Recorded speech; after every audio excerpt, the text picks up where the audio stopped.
street. All I'm full of, we go play back again. And everybody say, yeah. All I'm full of, we go play back again. See them talking up the big tune. All I'm full of, we go play back again. And everybody say, yeah. All I'm full of, we go play back again. See them talking up the big tune. All I'm full of, we go play back again. And everybody say, yeah. All I'm full of, we go play back again. See them talking up the big tune. All I'm full of, we go play back again. And everybody say, yeah. All I'm full of, we go play back again. See them talking up the big tune.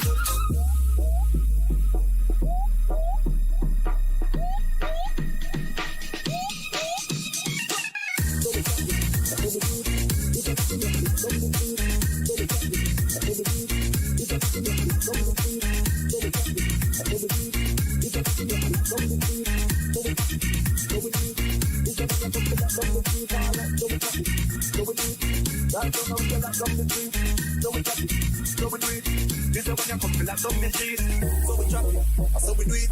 This a rhythm a lot down the street. So we chop it. So we do it. This a when you come feel like down the street. Alright, so we chop it. So we do it.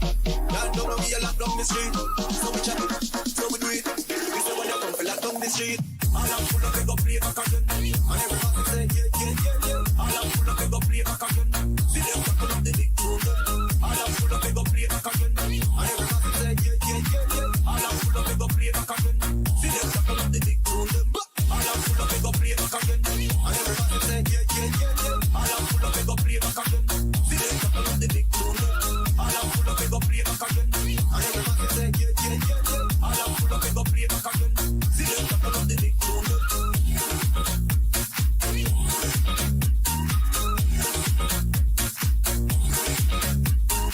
yeah. All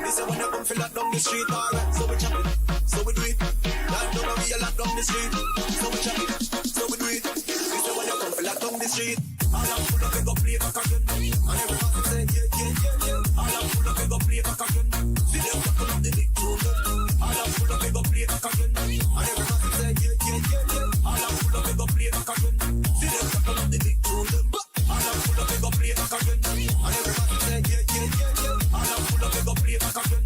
See them talking up the big tune. All I'm full of, we go play back again. And everybody say, yeah. All I'm full of, we go play back again. See them talking up the big tune.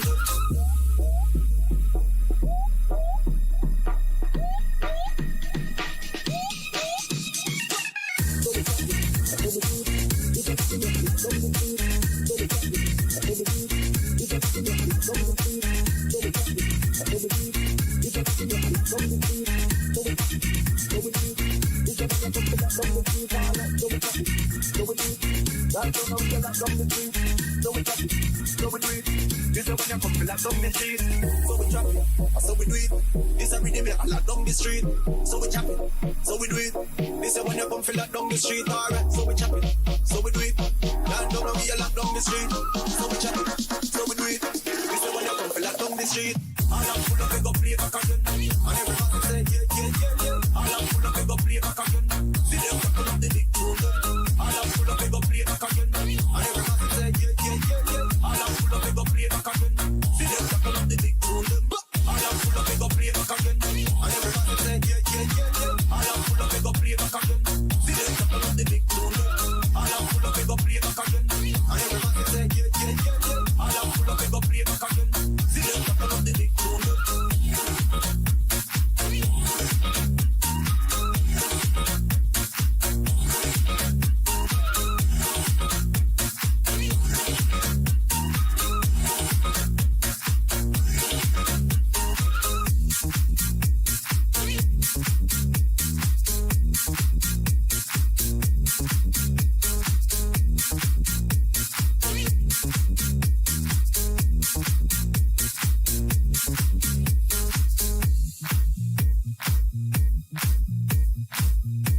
That's pretty loud.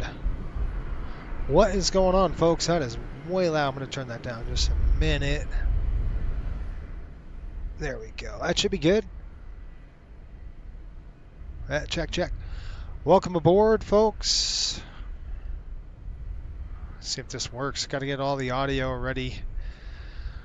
Welcome aboard. We are just pulling up the fuel truck. We're here at Dallas Love. Hopefully you've had a great week so far. We've got to do an NHL charter. We're heading over to Pittsburgh tonight with bad weather. Hopefully you can hear me. Those in the chat, make sure you hit 5. Just let me know you can hear me 5x5. That'd be excellent. And then we'll start. Christopher is checking in. Aviation Geek, what is going on, my friend? Hopefully you guys are well. And we have called the fuel truck. We've got to get the air stairs hooked up. We got to get power on the airplane. Haven't done anything yet because it's just been, I've been pretty busy trying to get this started.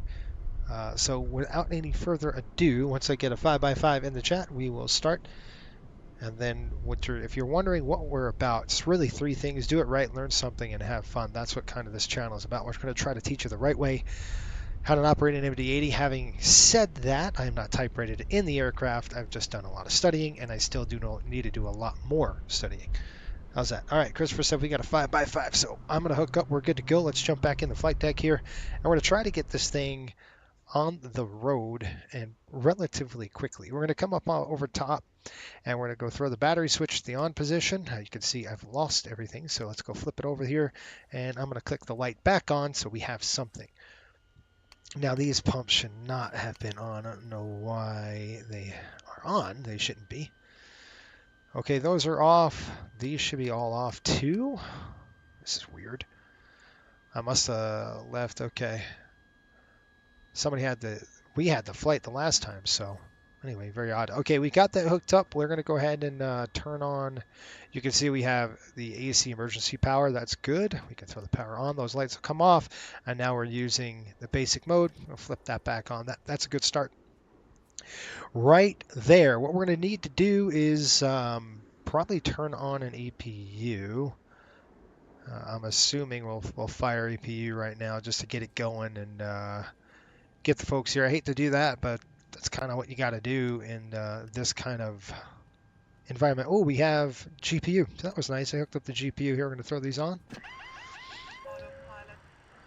All right, let's get Cliff going. Cliff's working with us today, so let's hope he does it right. Let's start setting up. Roger. All right, he's going to do his thing. We're going to do our thing. We're going to do it pretty darn quick, too, I hope. Now, we're waiting for the team. The fuel truck is here. Let's go ahead and get the fuel going. We're going to get that started as well. Sean, what's going on, buddy? Sean's checking in. By the way, we have an aircraft status. Acquired actions. That's weird. Okay, we've got a deferred item, and that's our GPWS, or GPWS is deferred. We can only fly 2 flights. It's a category A, so we can only do 2 flights with this, or 2 flight days, I should say. So we're going to go ahead and deal with that. I'm going to get the EPU started. Oh no, we don't need to right now. Okay. What do I need to do? I need to start weight and balance. Okay. So our weight and balance, pretty simple. I'll go over the paperwork here with you in just a minute. We've got 30-30, and we could just do an import the OFP, which we'll do. I'm going to Dallas to Pittsburgh. And we're going to just throw aft cargo is going to be 1260 in the aft cargo. I've already done this already. And then our forward cargo is sitting at 5200. Great. We're going to put 92, 11.8, and 92. So a lot of fuel. We're carrying a lot of gas because we have 2 alternates today, folks. Pittsburgh is not great. Shelton, how are you? Hopefully you're well. Thanks for checking in. And by the way, if thanks for our supporters, our members, and on Patreon as well as on YouTube. You want to be a member? It's the price of a coffee maybe? Less than a cup of coffee, and what you get is a lot more. You see videos before anybody else does, exclusive videos, polls, Also, we do these, a lot of private streams with our members. We'll do that. This one I'm doing today just because I'm doing this anyway. I figured I'd get it out there and just start a station. Where are we? I got to figure out where the heck we are. Let's go ahead and look at this. We are in Dallas. Okay, so I've got to do paperwork. Obviously, nothing's done. So you got to bear with me here. We've got to write some paperwork down and get this all out. This is our paperwork from our virtual airline, 494 Charlie Sierra.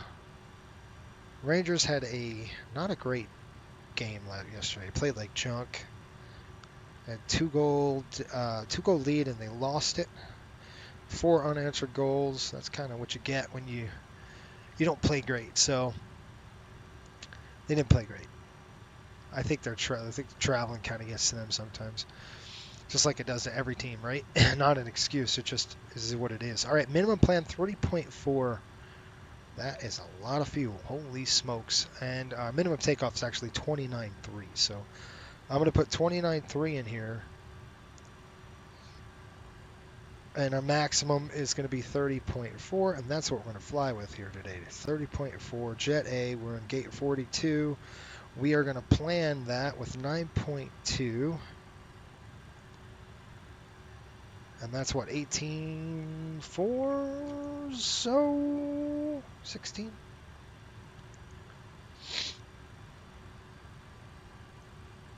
And by the way, 18.4, and then we're doing what, 34? Gives us what, about 12,000 in the center, give or take. That gives us that brings us up to 30.4. That's a lot of gas. I'm going to start getting the fuel pumped on right now, just because that is a lot of fuel we're going to have to plug in here. So let's go here, here, here, and you can see 9.2, 11.8, 9.2. Start pumping the fuel. What the heck? All right, well the fuel's on already. They must have pumped the gas in. That's cool. Good job. Hi, Captain. How are you feeling today? Quick. Good, dude. Let's have a good flight. What do you say, Cliff? You never know with Cliff, folks. Who the heck knows with this guy? All right, that looks good. Takeoff weight gross, takeoff weight CG 16.7. So I'm going to write that down here, 16.7. We already have our fuel in the airplane. So what I'm going to do is I'm going to scroll over here. It must have done it automatically. And then just look at our fuel gauges and see what we got. 9.2, basically 92.50 on both.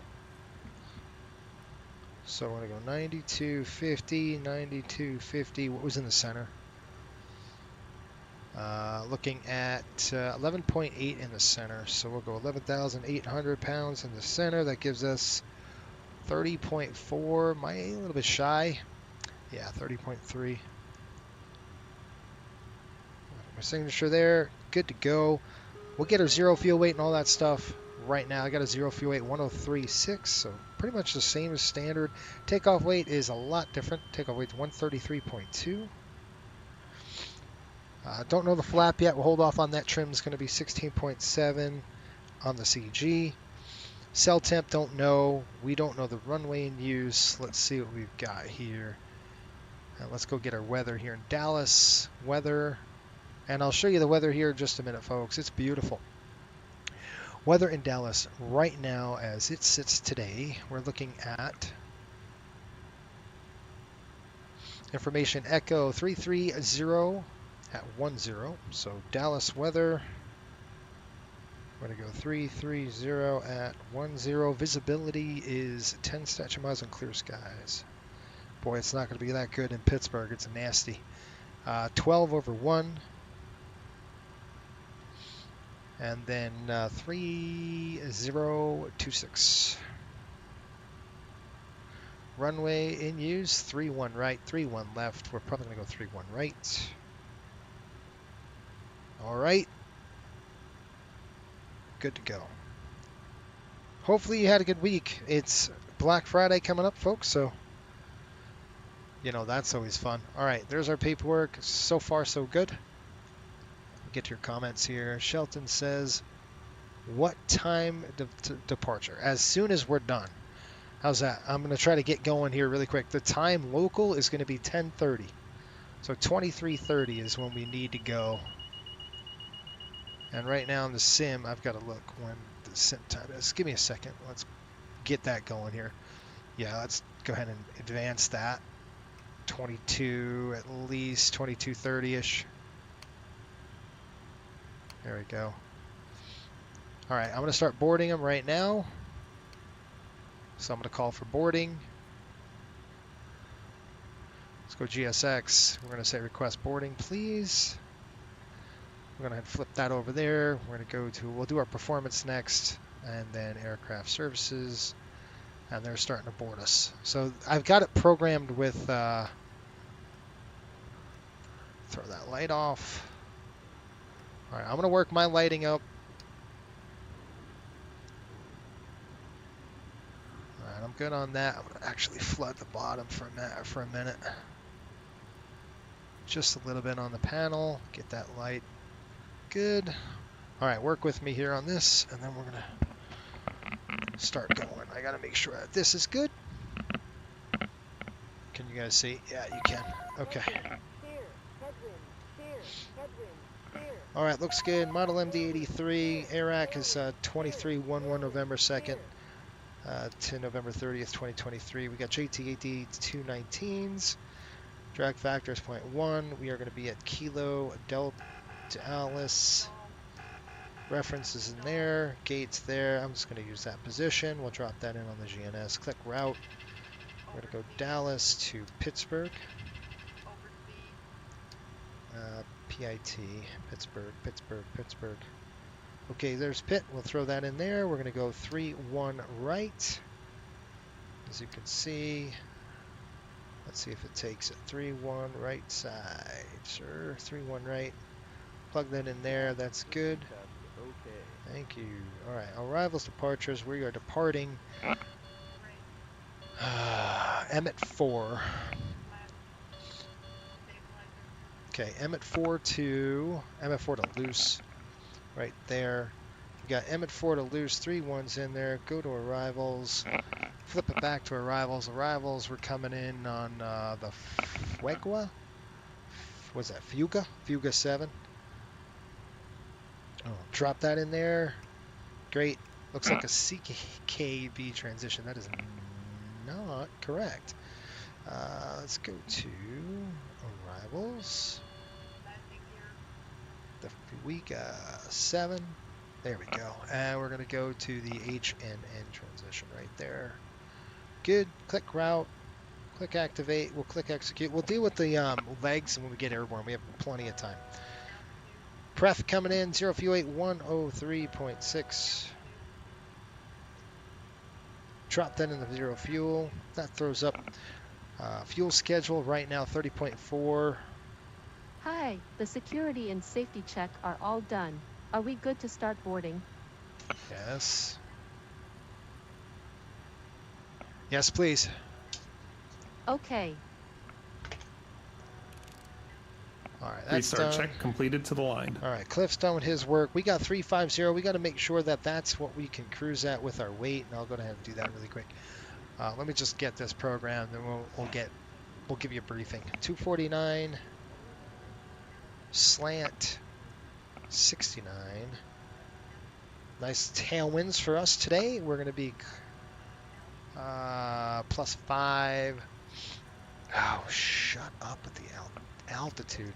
+5 when we, that's deviation. We'll just call it a 5. Outside air temperature is going to be -50. That's perfect. And click takeoff. Hold on that because we're not done yet. So let's go over to here. And we just got to make sure that, that's why I use Top Cat for this, is just to make sure. 30.4, we're going to burn 8, and we're going to burn about 13,300. All that extra fuel is for alternates. We have 2 alternates today, just because of the absolute crap weather we have. Update that. Close that. 3-1 left, I believe. Not 3-1 right. 3-1 right. Yeah, 3-1 right. Don't know. We'll click optimum, normal art. We are going to use the art. Maybe. We'll see. Air conditioning is going to be on. Anti-ice is off. Compute. Let's see what it brings us. All right, Shelton, welcome to cruising. Shelton, man, you're the bomb, buddy. Thanks for that. I appreciate that. Why didn't I get the alert? I should have gotten an alert. I appreciate that, bud. Thanks for looking. Shelton says, very true, especially if you leave real late at night. It messes with you if you have to go back to back. That really wears on them, too. Yeah, it does. Let's see here. Shelton said, had some issues on my end with the membership. I got it fixed now. Okay, good. Cam, what's going on, Cam? He says, happy Thanksgiving. That's right, folks. It's Thanksgiving week. I almost forgot. It is Thanksgiving week. And, you know, when you get so busy, you kind of forget, like, what's going on here. All right. But I'm excited for Thanksgiving. I love it. Only have a day off, but I'll take it, right? 48. Then that's not good. It only gives us a 1 foot margin. So let's try 42. 42 is going to be good. We'll have to write that down here for the CELTAM. 42 degrees, and it's, you know, just hold on the flap because we don't know yet. So we got to kind of wait for the flap, and that's why we'll go here first. We'll go here next. Almost done here, folks. Just stand by. Performance coming in now. Dallas dry winds are 330 at 10. Outside air temperature is 12, 10? I don't know. What did we say? 12 degrees. Is it? Outside air temperature is 12. Yes, Jason, it's 12. 1331 right. We are 3026. By the way, anti-ice is off, packs are on, weight is coming up. Takeoff weight is about 130, should be roughly about 133.2. I have a video coming out releasing, so you members and patrons will be able to see it soon. I just let you know, it has taken me almost a month to produce. We're still not done either. I'm waiting on one thing from the federal government, and then hopefully I can make a whole series of this and you guys will like it. Okay, flap 13, we've got that 132, 137, 146. I wrote those numbers in there. We are going to do flap 13. So I'm going to write that down there, flap 13, and that's what you can do now with TopCat. If you want to kind of cross-reference that TopCat thing, you can go over here and say, all right, flaps were actually 13 according to this. And that's why I kind of used both of these in conjunction to see what you could do. Now, it says 45 feet. That's 45 degrees. And that gives us a margin of about 480 feet. 42 degrees gives us 55. So 755. And that's with different engines. Okay, these are the 217s. We're pushing 219. So if we can clear this, we can clear that. All right, so that's good to go. Nice conservative numbers. And now let's go ahead with the rest of our flows. And once we get are we boarded? All right, we got that in there. These stupid, I don't understand this. It's Jet Aviation. The default does this to me, and I thought I had it fixed to Menzies, but apparently not. Okay, I've got 132. I'm just going to write that in here. 132. Let's plug that in. We're going to go up to 137. We'll plug that in there. And then 146. We're going to plug that in there. By the way, in December as well, we're doing 4 days. We're doing a full-blown coastal schedule as well as 2 ETOPS flights. So look for that in December. That's going to be wild. Long. But they're going to be proving flights, all right? So pretty new stuff. All right, we're coming in at 16.7, folks. So 16.7 gives us about right around close to that 17 mark. Flap's going to be down to approximately 13 degrees. Right there. Stupid thing. It jumps, you know, you got to be really slow when you get there. All right, 0.6, here comes the stabilizer. Pops, what's going on? How are you?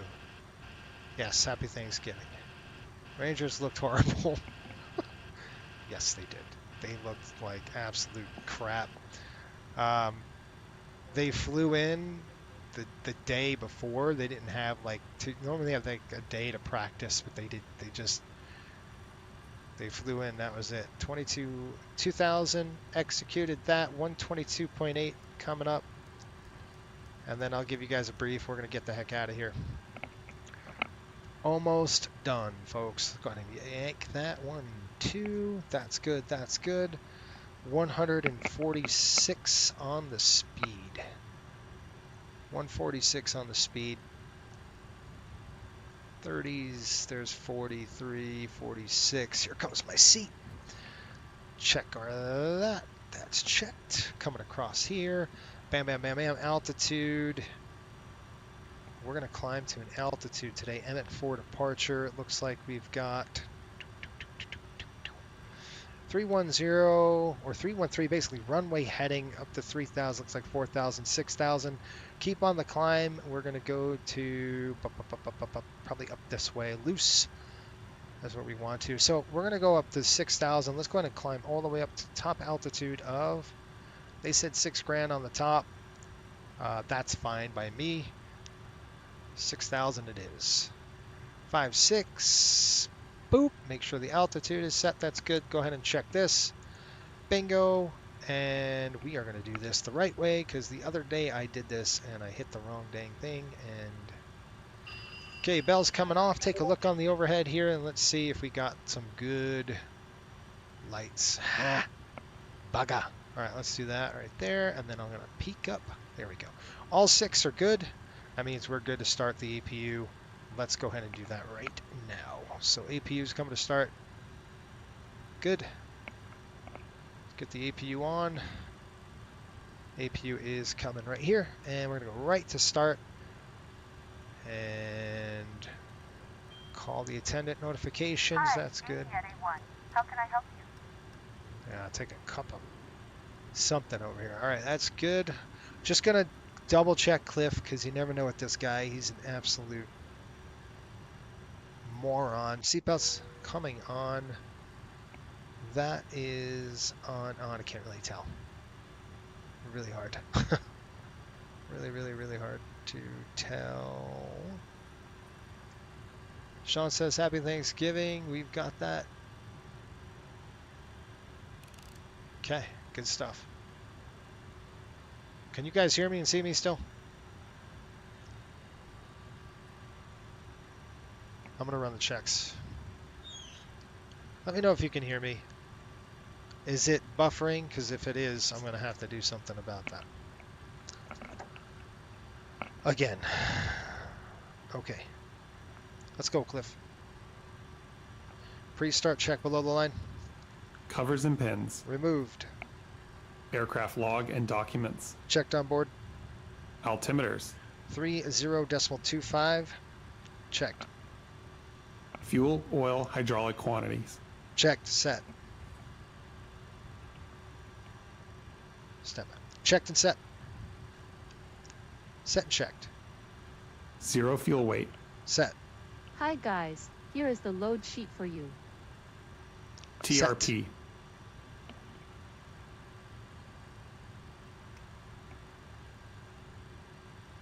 Set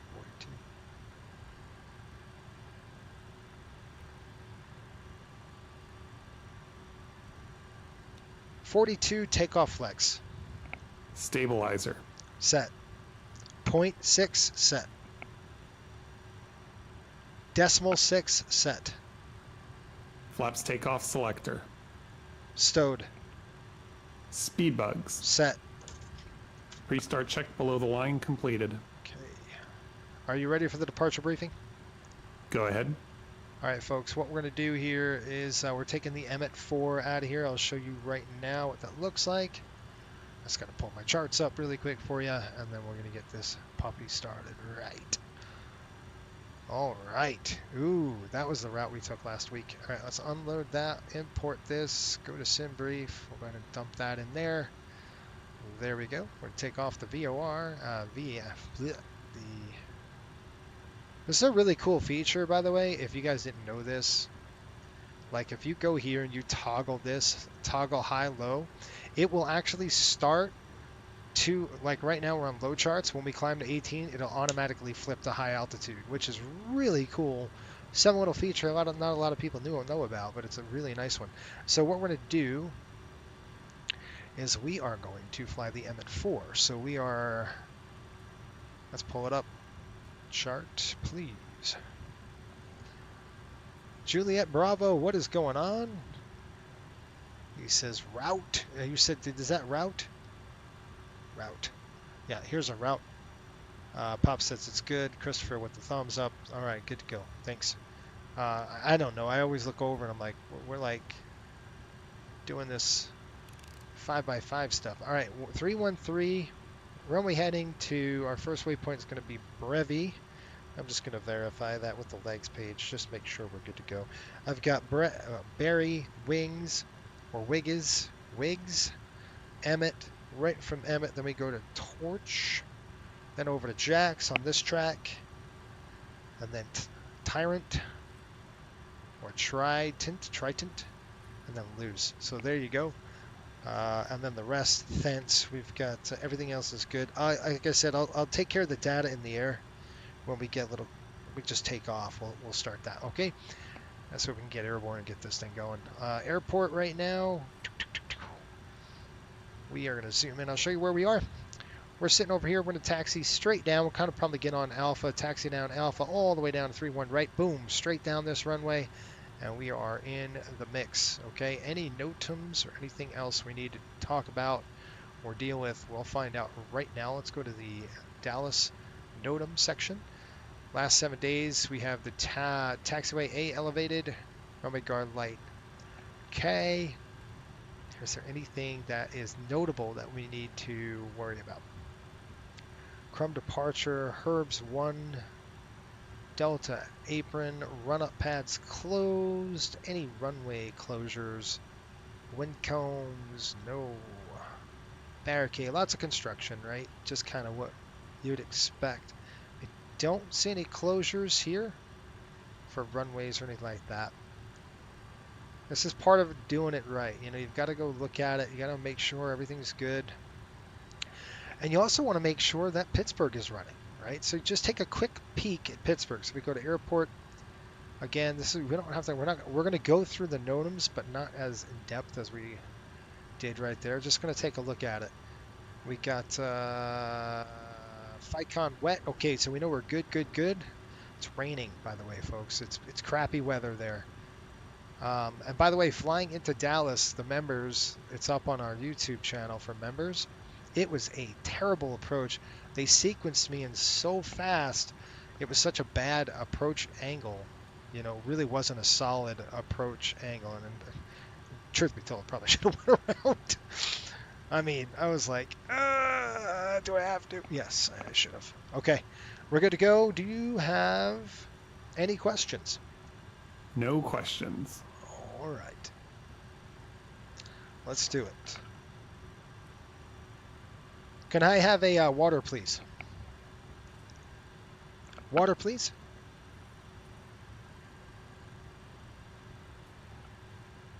Water, please.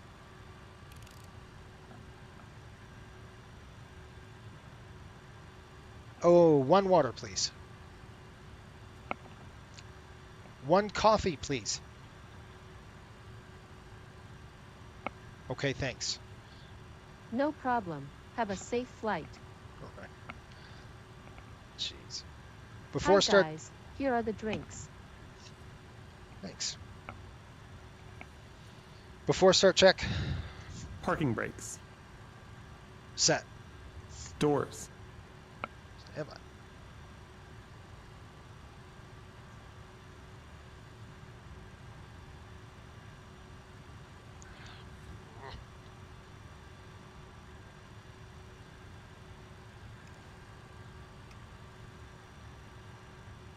Closed. Startup and pushback clearance. Received.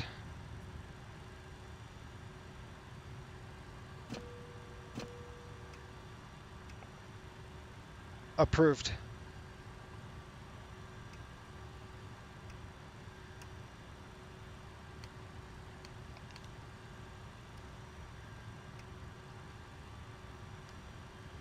Before start check completed, ready for engine start.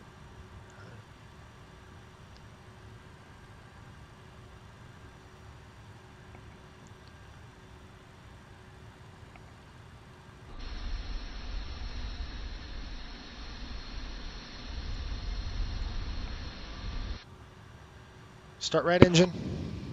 Starting right engine. Right start valve open. N2, oil pressure.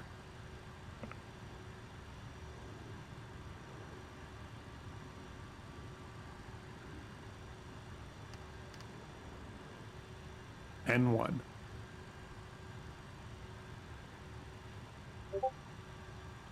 Fuel on. Fuel on.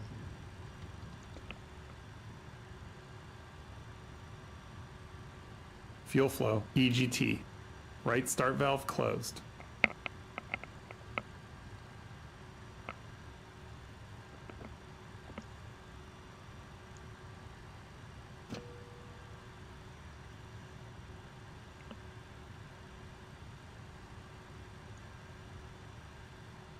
Stabilizing.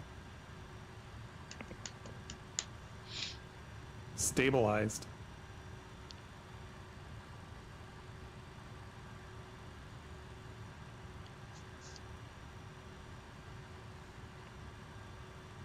All right.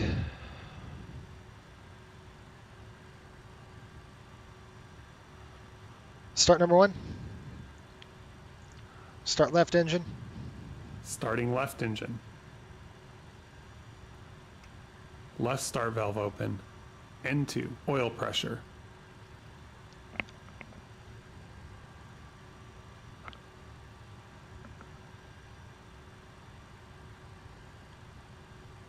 N1.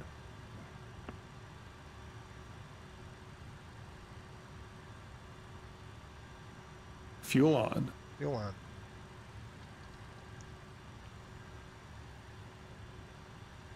Okay, there's a good Fuel light flow, EGT. coming up on the Left start EGT. valve closed. I just, by the way, opened the tanks to the center tank. We want to burn that first, not the wings.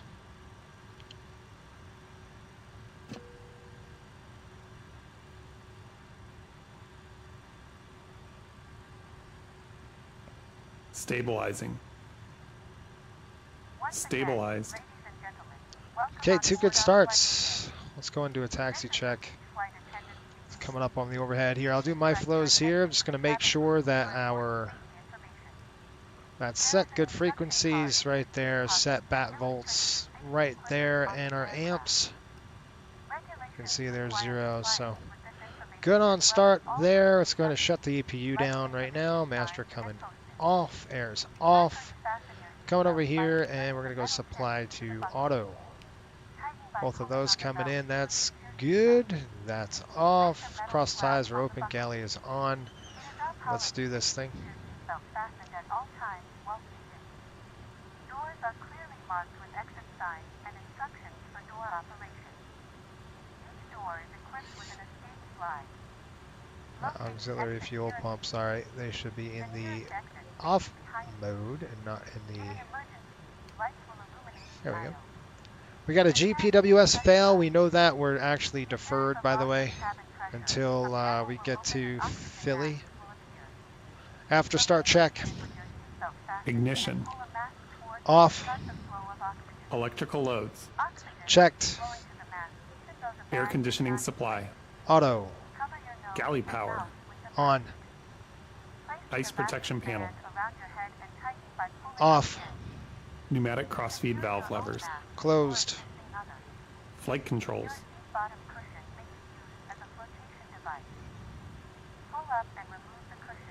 Correct. Flight controls check completed. Flight controls check completed. Hydraulic pumps and pressure. Checked on high. Checked. Annunciator panel. Checked.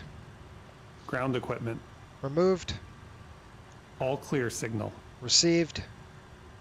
Flaps, slats. Set. Checked. After start check completed. Okay.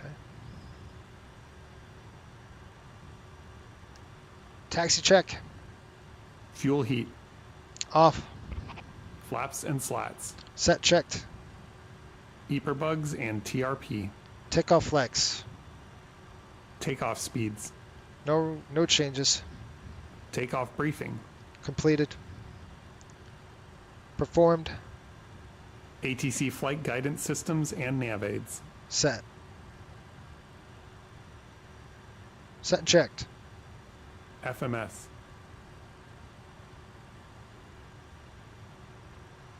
Pre-flight completed. APU air and master switch. Both off. Brake temperature and pressure. Checked. Pressure's good.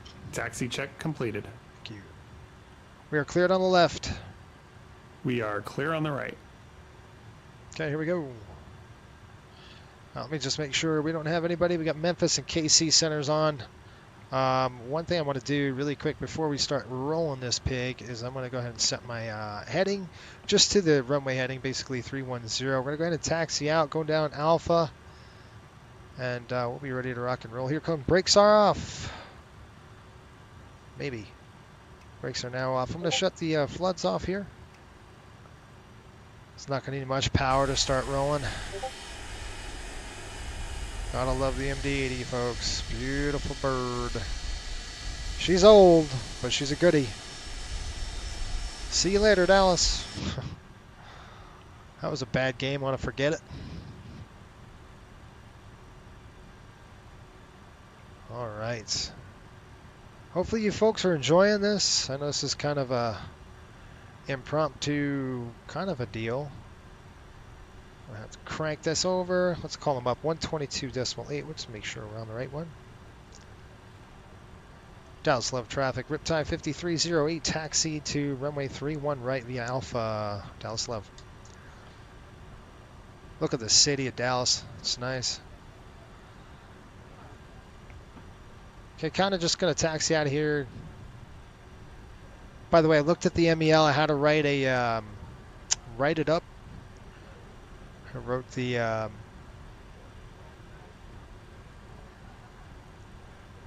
had to write it up in our maintenance log, so that's done, and we can do. It says 2 flight days, so this is 1 flight day, and then the next one is going to be maybe we're going to Philly. So after Pittsburgh to Philly, that's the next flight day. So we're going to have to fix this thing in Philly. So our maintenance mechanic is actually, we travel with him, so he already called down to Philly. We got a part. It's just basically a computer part we got to swap out in the E&E bay, and we'll be good to go. That's about it. Let's go take a look out here. You know, one thing about the MD-80 that's pretty awesome is, like, this is split. This is a split thing. The elevators go independent of each other. And what makes them actually fly regular is when you start the takeoff roll, the wind pushes them back down to even, which is very interesting. Very weird system, but it works, I guess, right? Again, this thing flies with trim tabs and all the sorts. All right, while we're taxiing, let's do a quick takeoff briefing. Anything below 80 knots will stop the aircraft. If we get anything above 80 knots to V1, which in this particular case is about 130, what we'll do is the only time we'll stop is engine fire, failure, if we fear the airplane's coming apart, or any wind shear alerts or warnings, we'll stop the aircraft. How I'll do that is I'll go throttles to idle, we'll throw reversers out, I'll make sure the spoilers come out, and then we'll stop. We'll go manual if we have to on the brakes, kind of taxi off, figure out what happened. When we take off, I'm going to rotate initially to 15 degrees, and it will follow the flight director to 20, no higher than 20 degrees on this aircraft. Once we hit 1,000 feet, we'll bug it up. We'll follow the flight director, and I'm just going to call for basically navigation here. Right, I can't do it on the ground. I don't think this is going to activate on the ground. We'll try it, but it's not like a 7.3 where you can activate. Maybe we can and get lucky, you know. That'll be nice. There's nav. I'm just going to set that, and I've got that armed because I want to fly the you know, if you could fly the flight director with nav, that'd be great. It's runway heading up to until we get to a Barbie, which is our first waypoint there. We'll slow down. Denali, hey, what's up, buddy? How you doing, Joseph? Hopefully you're doing well, my friend.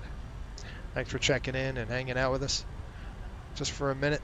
I got to get financials out tomorrow, by the way. Coastal Airways pilots are waiting for it. I think I'm a little far behind on this thing. That's right. We'll get it done. We'll get it done. I think we had a great month. All right. I've got 3-1 right on the sign here. Very important to do that. We'll stop the aircraft. We'll do a... let me just call them up.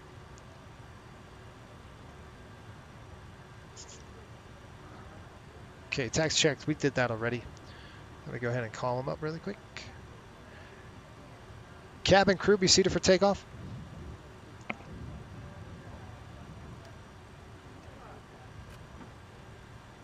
Lineup check. Cabin. Secured. Windows. Left side closed. Left side closed. Right side closed. Annunciator panel. Checked. Ignition. On set to alpha. Set to alpha. Air conditioning supply. Auto. Transponder set to TARA. Takeoff clearance. Received. Lineup check completed. Okay, ready? All right, folks, ready to go. Here we go. Okay, I got an airplane. I don't know if that's on final or not. We do have FSLT enabled, so that could be, it looks like he's no factor to us. Let's go ahead and taxi on. Give him a call.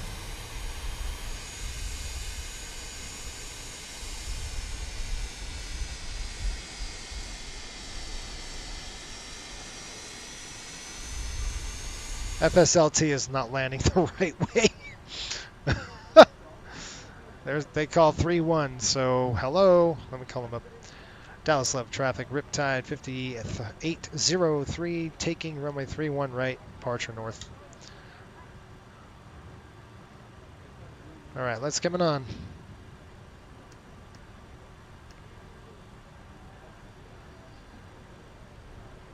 All right, I got 3-1 right on the pavement right there. I called the sign already. Help it out here a little quick. All right, we'll take over. That looks clear. Let's go. Good on the center. Here we go on the throttle. Let's bring him up. 1.4 on the EPR. Whoa, whoa, whoa, whoa, whoa. Hold on, hold on, hold on, hold on, hold on, hold on. What do you mean flaps? Oh, you guys, I forgot. Right here. This is why I missed it. And we're doing flap 13 on the departure. So we didn't leave us a lot of runway, which is good. That's why you stop. We had flaps set, but it wasn't dialed in, right? It would have been all right, but that's why you have that takeoff chime. All right, we're good. We're good to roll. Note to self, check that. All right, here we go. Auto throttle is on. Okay, pushing the nose down and power set. Clamp. 80 Cross knots. check. Cross check.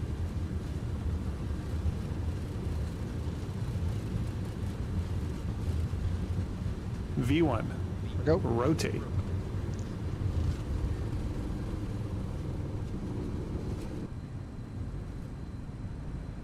Cross 15. Positive rate.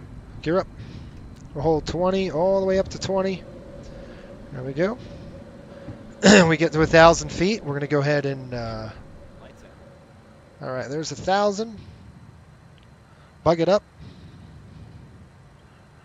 Bug it up on our speed. LNAV set. VNAV set. Already following the nav track coming in.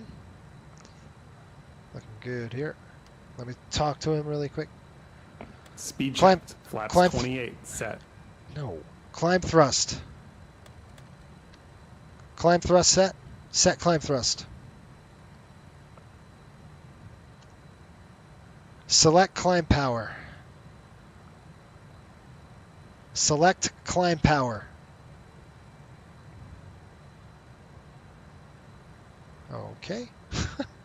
Arm navigation. Navigation is armed. Engage VNAV.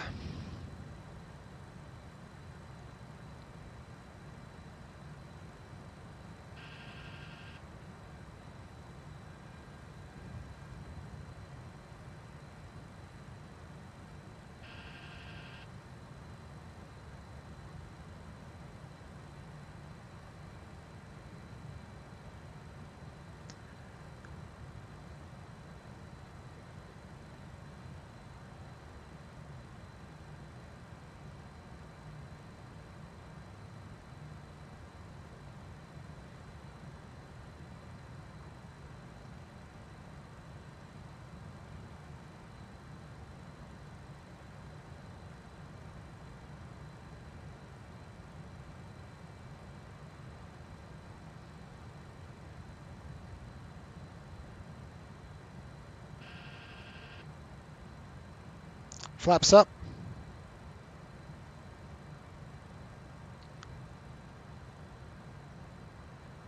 Flaps up.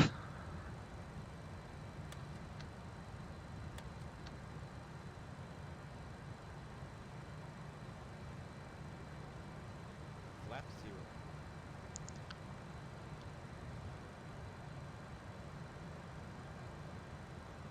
Slats retract.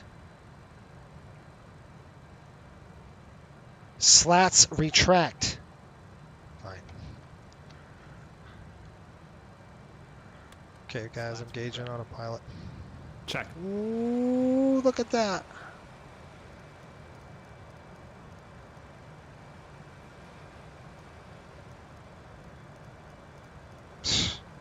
I'm watching it. Climb power. Climb check. Look at the speed. All right, I'm done with this guy. This guy's he's just such Fuel an idiot. quantity. No. Cancel checklist. Roger.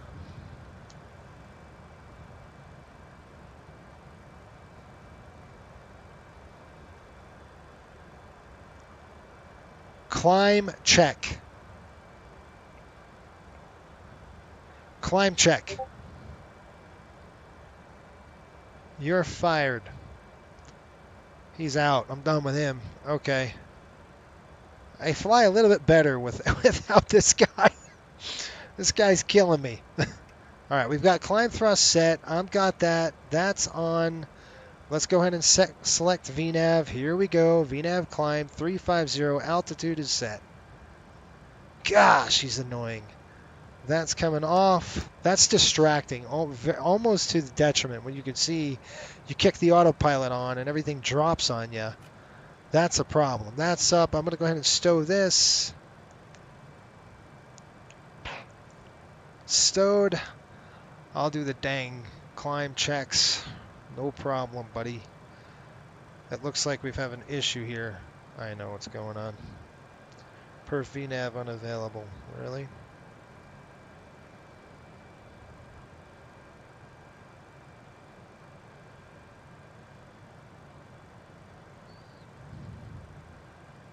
Okay, right there, that's good. Okay, the FMS EPR's on, but VNAV is not. We have a make-do issue. So we're going to hold 250. I'm going to hold a good climb here. That's good. 1.9, we're on the climb. All right, 250. I've got to deal with this message. There's 10,000 feet. Throw the chime on. This guy didn't shut off the dang lights. Floodlights off. That should be off.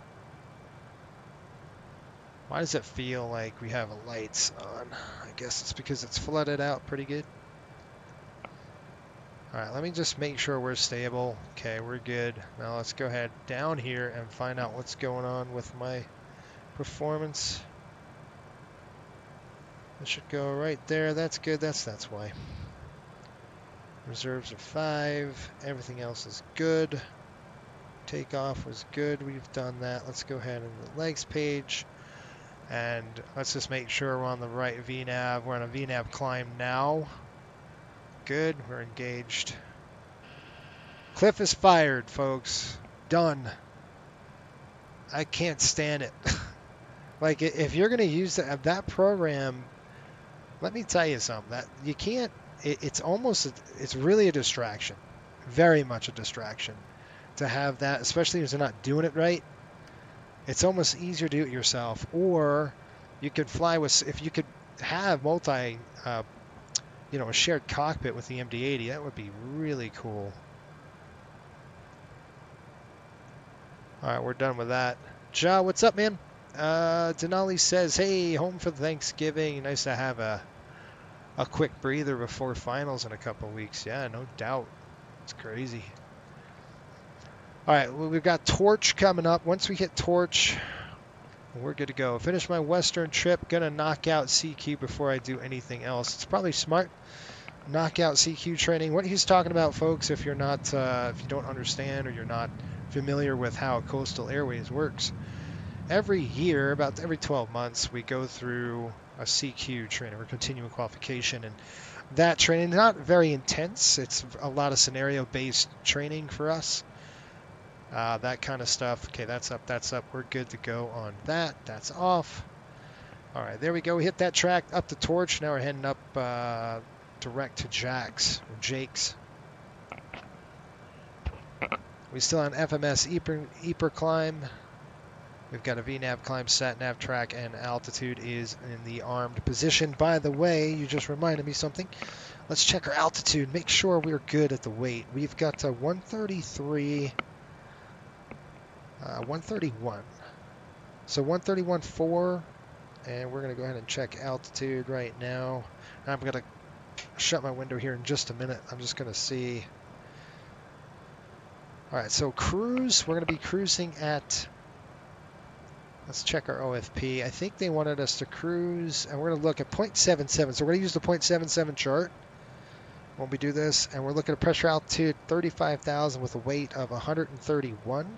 We can make 35,000 no problem at this, so that's good. It's not a lot of buffer, but 35,000 will give us at this speed, it'll be good. So I'm going to go ahead and throw my heading over to 30, 18,000 feet. Here we go, 29902. You're a little more busy doing it yourself, but are you really? Like, I'm really probably gonna, I mean, Cliff is okay sometimes, but nah, he works sometimes he doesn't, and I can't deal with it. All right, logo lights off right now. I'm gonna come over here, throw our lighting off if I can get there. Okay, floodlights coming off. That's coming off here as well, and the cells are off. That's it. Good check on the climb. 20,000 feet. We're good to 35. All right, folks. I'm just going to get up for a minute. I'm going to walk over to here and get my, I got to shut my window. I got to shut the fan off. I got a fan blowing in here, and it's super cold, which is good. Computers like that. My dog is right under the window, so I don't want to get her too sick. I'll be right back.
What do we got flashing on us? The autopilot disconnect. That's probably because I bumped the flight controls getting back in.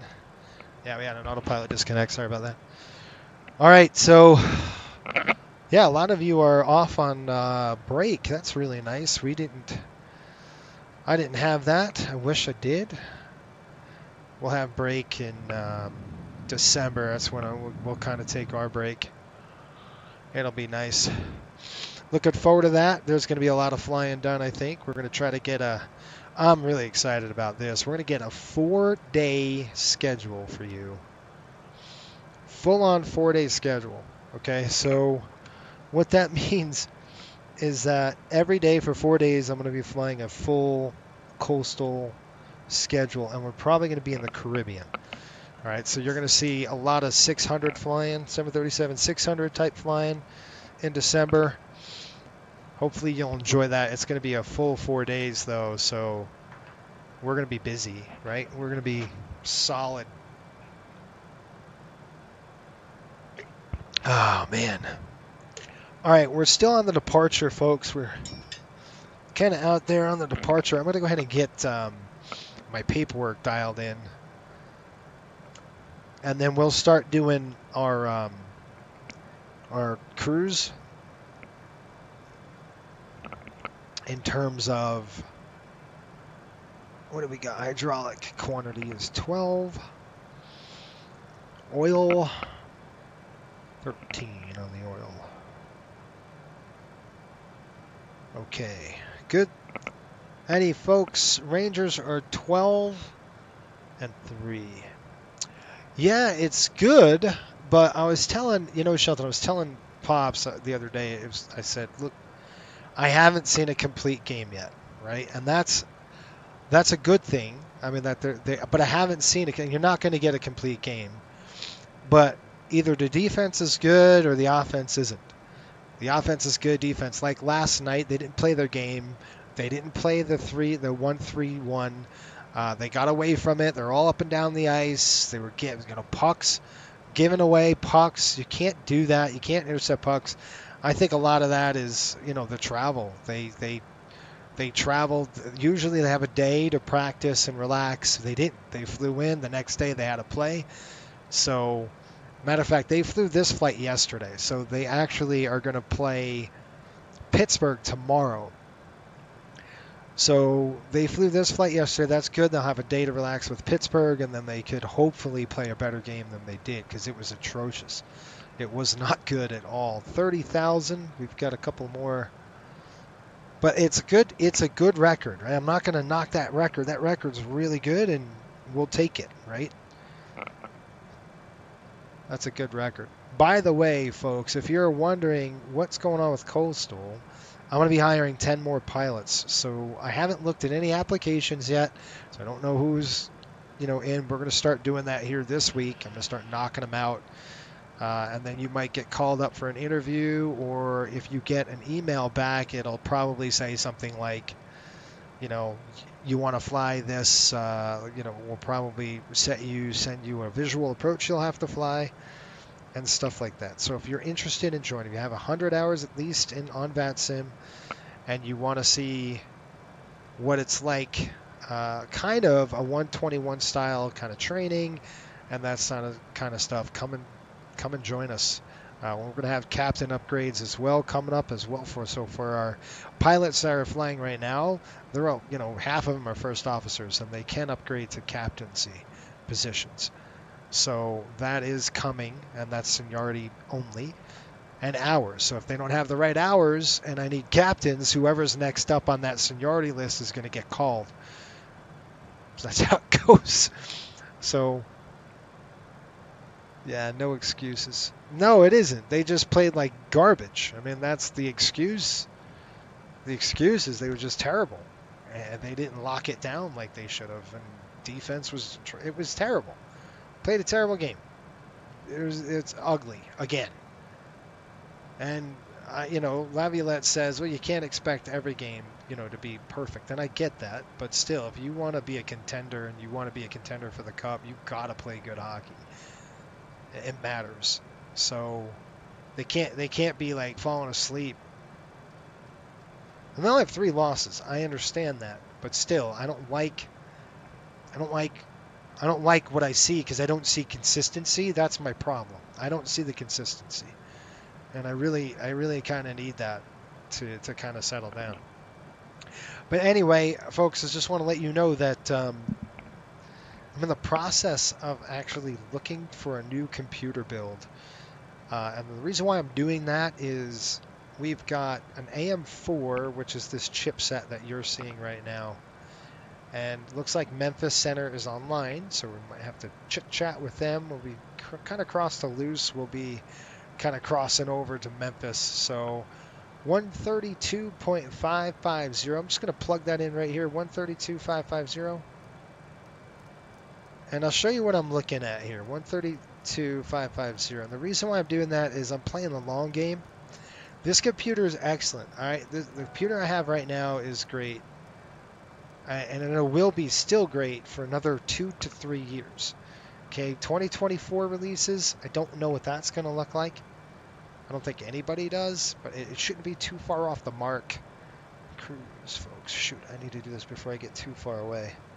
We're going to go 0.77, enter that, hit enter. That should bump us up. There we go. I might want to descend down. We're at 129 now. They didn't score, didn't push hard enough. Yeah. All gas, no brakes. That's exactly right. They burned themselves out. They were all up and down the ice.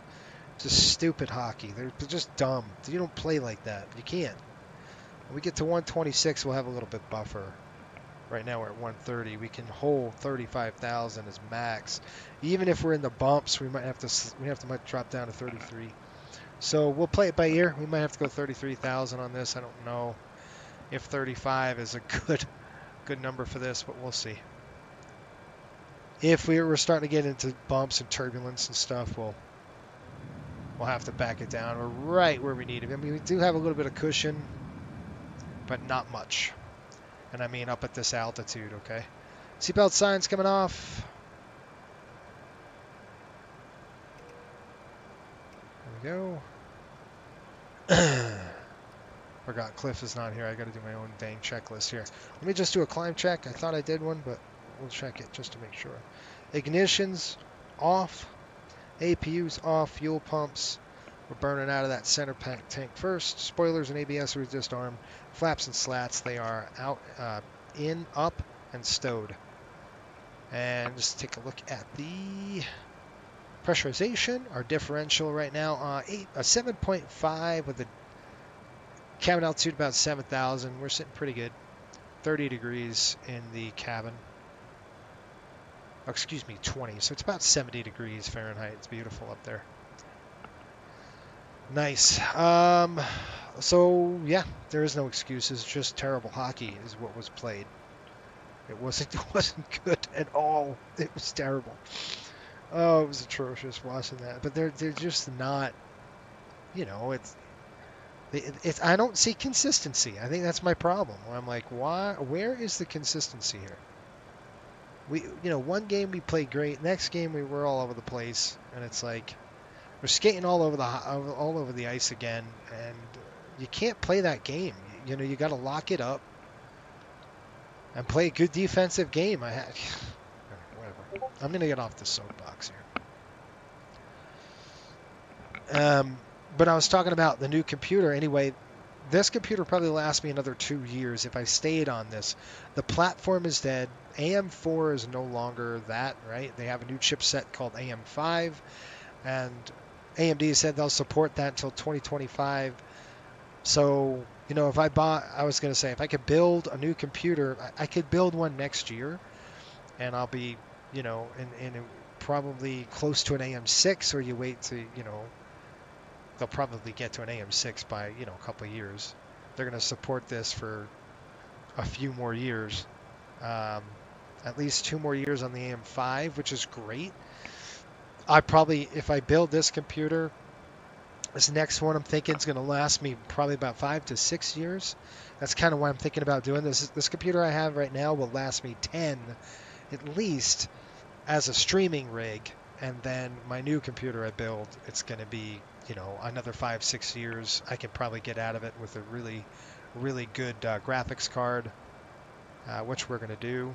We're going to do a 4090 graphics card, and we're doing an AMD 7800. It's called 3DX. We'll try that. I mean, I've looked at all the parameters, done a lot of research, and that's probably the best one for us. In terms of flight sim, it handles flight sim really well. So that's kind of what I'm thinking of. And now's the best time to do it because of the deep discounts we're getting here on Black Friday. So that's good. Shelton says Laviolette's facial expressions looks like he doesn't really care. He's just there to collect a check and go home. I don't know. Yeah, they're changing a lot, Shelton. They are. And truth be told, I probably could run this computer out for another 2 years on this platform. But with 2024 coming out, I want to make sure we've got the top of line, and I'm basically future-proofing it for the next 6 years, right? Because that's our plan. All right, I'm going to run this rig for the next 6 years, and we'll be good to go. That's kind of where I'm at. I mean, my computer right now, my streaming rig, I had that for 10 years. Now I've upgraded it. I've had to get a new motherboard, the whole 9 yards, but really a lot of the components in there are pretty new, actually, but not too bad. Yeah, I don't know. I don't think Laviolette, I like him. I like what he's doing. You know, he wants to win. I like how he's calm, right? He's calm, and that's good. If they play his game, we'll win games. The problem is the Rangers don't. You know, sometimes they don't play his game. They don't throw that defensive posture, and next thing you know, we're getting our butts kicked, or we're losing a 4-goal lead, or something stupid like that, where, you know, you just want to say, really? What are you guys doing? Memphis Center is online. 132,550. Right. I forgot. I keep forgetting to do this. Hang on. We're going to do this with each other. Maybe we could do this before we get there. That is going away. I'm going to pull that up. Oh, shoot. I'll show you what I'm going to do. I'm going to pull my drive up here, and we're going to get the paperwork going. I've got to get paperwork done, folks, and I'm talking about our cruise numbers. No, that's not where I wanted that. Ability, new note, November, import, done. All right. I'm getting this on here. You're going to see it in just a minute. You're like, what's he doing? I am pulling up Dallas to Pittsburgh. Where'd it go, you guys? Terrible. All right, let's pull this up. All right, I'm going to go to the legs page here. And what do we got? You'll watch me do this as well. This is going to get pulled up in here. All right, so this is our release. We're going to scroll all the way down to, we have Loose right there. So Loose is reporting winds 257 at 79. So we're going to go click route data here, and I'm going to look at Loose 249 at 69. Now that's okay. We're going to call that a check mark next to Loose. And we got Memphis 251 at 90. All right, that's going to change. We're going to have to change that. So let's plug in Memphis 251 90 knots. So we're going to go 251 slant 90. So right here, 251 slant 90. We're going to put that in, drop that right over there. You got to go old school with this airplane, folks. And then we've got Hitman is a 240 103. We got to change that too. So we're going to go to 240 103. And what you're doing here is you're programming Hitman right over the top and execute that. And then we're going to come any changes of 10 degrees or more or 10 knots or more. So we're looking at 103 to 113. We're so close. I'm going to keep that the same. HNN. That's so close. And then we're on top of descent. So we should be good from there. When we go to descent, let's go to the descent page right now. We'll click on the forecast, and then let's take a look at our descent numbers. And hopefully I can do this before I get to Memphis. Okay, there's our descent winds. If you're worried, right there, that's what we want it. Let's go 300. So we'll do a couple. We'll do 4 here. 300, plug that in. Then we're going to come down to 240. Then we're going to plug that in. And then we're going to come down to 180. I'll plug that in there. And then finally, 12,000 feet. I want to plug that in there. All right. 300 is 240 at 89. 89 knots on the winds. Execute that. Then we're going to go 230 at 54. Oh, excuse me. Yeah, 230 at 54. Then again, 230 at 50. Very close to each other here. That's pretty much duplicative. And then 250 at 48. So pretty much the same all the way down at lower altitudes. 48. Why did I put 12? It's not even close. All right, so now you're plugged in. You're good to go. All the legs are good. Let's go back to the prog page. And there it is. Man, that was perfect timing, huh? And then we'll get over to the release here in just a minute. Let's call them up. Kind of want to find out where the heck we are before we call them. We're at Texarkana, just behind us. We've got Memphis up ahead. Texarkana 116.3 on the VOR here. Some of the time 116.3. That's called Texarkana. You can see we're about 34 miles east of Texarkana. Let's give them a call.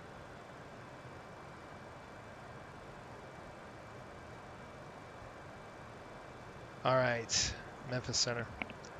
Memphis Center. Rip. Wrong one. Wrong frequency. All right, we're going to go whoop. 132.550. 50 descending 250 for 70230. Denver Golf Alpha Victor 3, Memphis Center Squawk 5367. 5367 for Golf Alpha Victor 3. Denver 8 Tango Charlie Alpha, I currently show you currently at 12,500. That's about $5,000. Yeah, it's about right. Apologies, descending. Our rig is not going to be that much. We got an area of turbulence coming up here at 380, so just want to make sure. We'll go to 340. We're okay. Memphis Center, Riptide 5803, 43 miles east, Texarkana VOR, checking in. Aircraft calling, all I heard was the background noise. Weird. Golf, November Golf Alpha Victor 3, radar contact 24 miles north of the Livingston VOR, flight level 250. Descend via the Paisley 4 arrival. Nashville is landing north. Nashville altimeter 3003. Let's try it again. Descend via the Paisley 4 arrival and Nashville landing north. Memphis Center, Riptide 5803, checking in, flight level 350, 48 miles east of Texarkana VOR.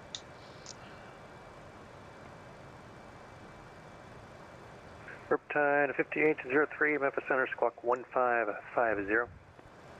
1550. Okay, 1550, folks. 1550.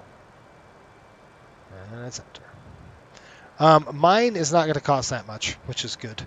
I'm not building a super crazy rig like that. It was funny, Sean was saying. And Riptide 5803, radar contact 61 miles to the west of the Pine Bluff VOR, flight level 350, welcome. All right. Okay, we're hooked up. We got Little Rock to the north here, 113.9er. We're going to go ahead and plug that in. Memphis 5803, proceed direct Hitman. All right, direct Hitman, 5803. Okay, we're going to go direct Hitman, so we're going to go to legs page. We're going to go Hitman, and it's just going to bypass Memphis. Boop. And then we can see, all right, we're going to direct Hitman right there, execute that. And you can see our legs page now, we're direct Hitman. So pretty much almost the same path. We're just skipping over Memphis. What's the most expensive part of building a PC? Shelton, it will be your GPU, my friend, or your graphics processor unit. That thing is wicked expensive. You can almost expect almost half of your build in that part alone. Almost. So, or more than half. It depends on where you get it and the right stuff. It's ridiculous, okay? And it's ridiculous. The way they mark things up like that, it's crazy. Gosh, it's no joke. All right, we got Hitman next, coming in about 329 nautical miles, and then we'll do a burn check right over Hitman, pretty much.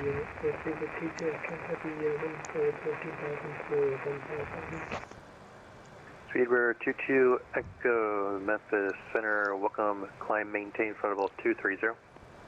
Took him about 8 hours to build his, spent a couple paychecks. Oh, easily. Yep. In your opinion, I answer that question. Yeah, it's crazy expensive. I mean, the thing that I like, he was telling me that's how much he spent to get the latest and greatest graphics. Yep. Yeah, it's about, you could go insane amount of money. If you really wanted to, you can do an insane amount of money. Victor 3, contact Nashville approach, 109.35, okay, flight. Like if you wanted the best graphics card in terms of, you know, the souped up hot rod of a graphics card, which you don't need, by the way, for flight sim, you don't need that. All right, so that's one thing. It could be up to 2,400 or higher just in a graphics card. Now, I'm not spending that much money on a graphics card. I won't do it. So, you know, with PCs, you have to have balance, right? Unless you're rich, right? You have all the money in the world, and then you could throw at an amazing rig for, you know, $5,000, $6,000, whatever it's going to cost you. You could get a really good rig for flight sim, a real fast kicking machine. 1498 passing 4,000 for 16,000. For a decent price. I mean, 25, 3,000 maybe. Maybe a little higher than that, probably like 3,800 somewhere. You could get a pretty good rig, a really good rig for that price for flight sim. Again, it just depends what you're doing with the machine and all that good stuff. But hold on, I don't really do anything much else other than flight simulation. So in Argentina, 1473, ATIS information Delta is current at Memphis. You can expect the ILS runway 36 left. Yeah. 8 hours to build it? Yeah, it's about right too. I'm gonna. So what I like to do is I like to research everything. Like to give you an idea, I worked with ASUS motherboards in the past. Tough Gaming. I like their motherboards. I've been a buyer of their products for the last decade. Okay. Well, guess what? I did my research. Their boards are frying the cards. Right. So the CPUs are getting burned up because they were overvolting the thermals protection on the CPU, on the chips. All right. So they would have this threshold. I think they fixed it now, but how do you know what motherboard is a gremlin, all right, or what motherboard? So they've really lost a lot of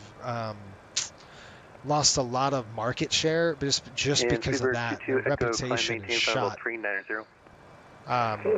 So consequently, I'm not going with an ASUS motherboard because of that reason, right? They're burning up AMDs. I'm not going to do that. There's no way. So this guy's not buying it. It was 5 months ago, but I'm not buying it. No way I'm going to buy their product now. And I think every computer builder that is in the market is going to research and go, nope. And that's the thing that I think I like the most about it is I research everything. Like it was funny, Sean was like, hey, look at this I was looking at a chassis or a case. And you know the RBG, which is the red, blue, green lighting that you see. Well, you guys, you should know me by now. I'm a minimalist, right? I don't want any of that crap. I don't care. I want the thing in a case, and I want the case, the wicked cooling. I don't care what it looks like. I just want wicked cooling, right? I want some good cooling, good performance for a case. I have one. It costs $80. You know, 80-something dollars. Charlie Alpha. Usually, and you can go all the way up to $400, $500, $600 on a case. Why would you spend $600 on a case or $300 on, even $140 on a case when I got an $80 case and it could outperform the crap out of anything in terms of cooling? Kill it.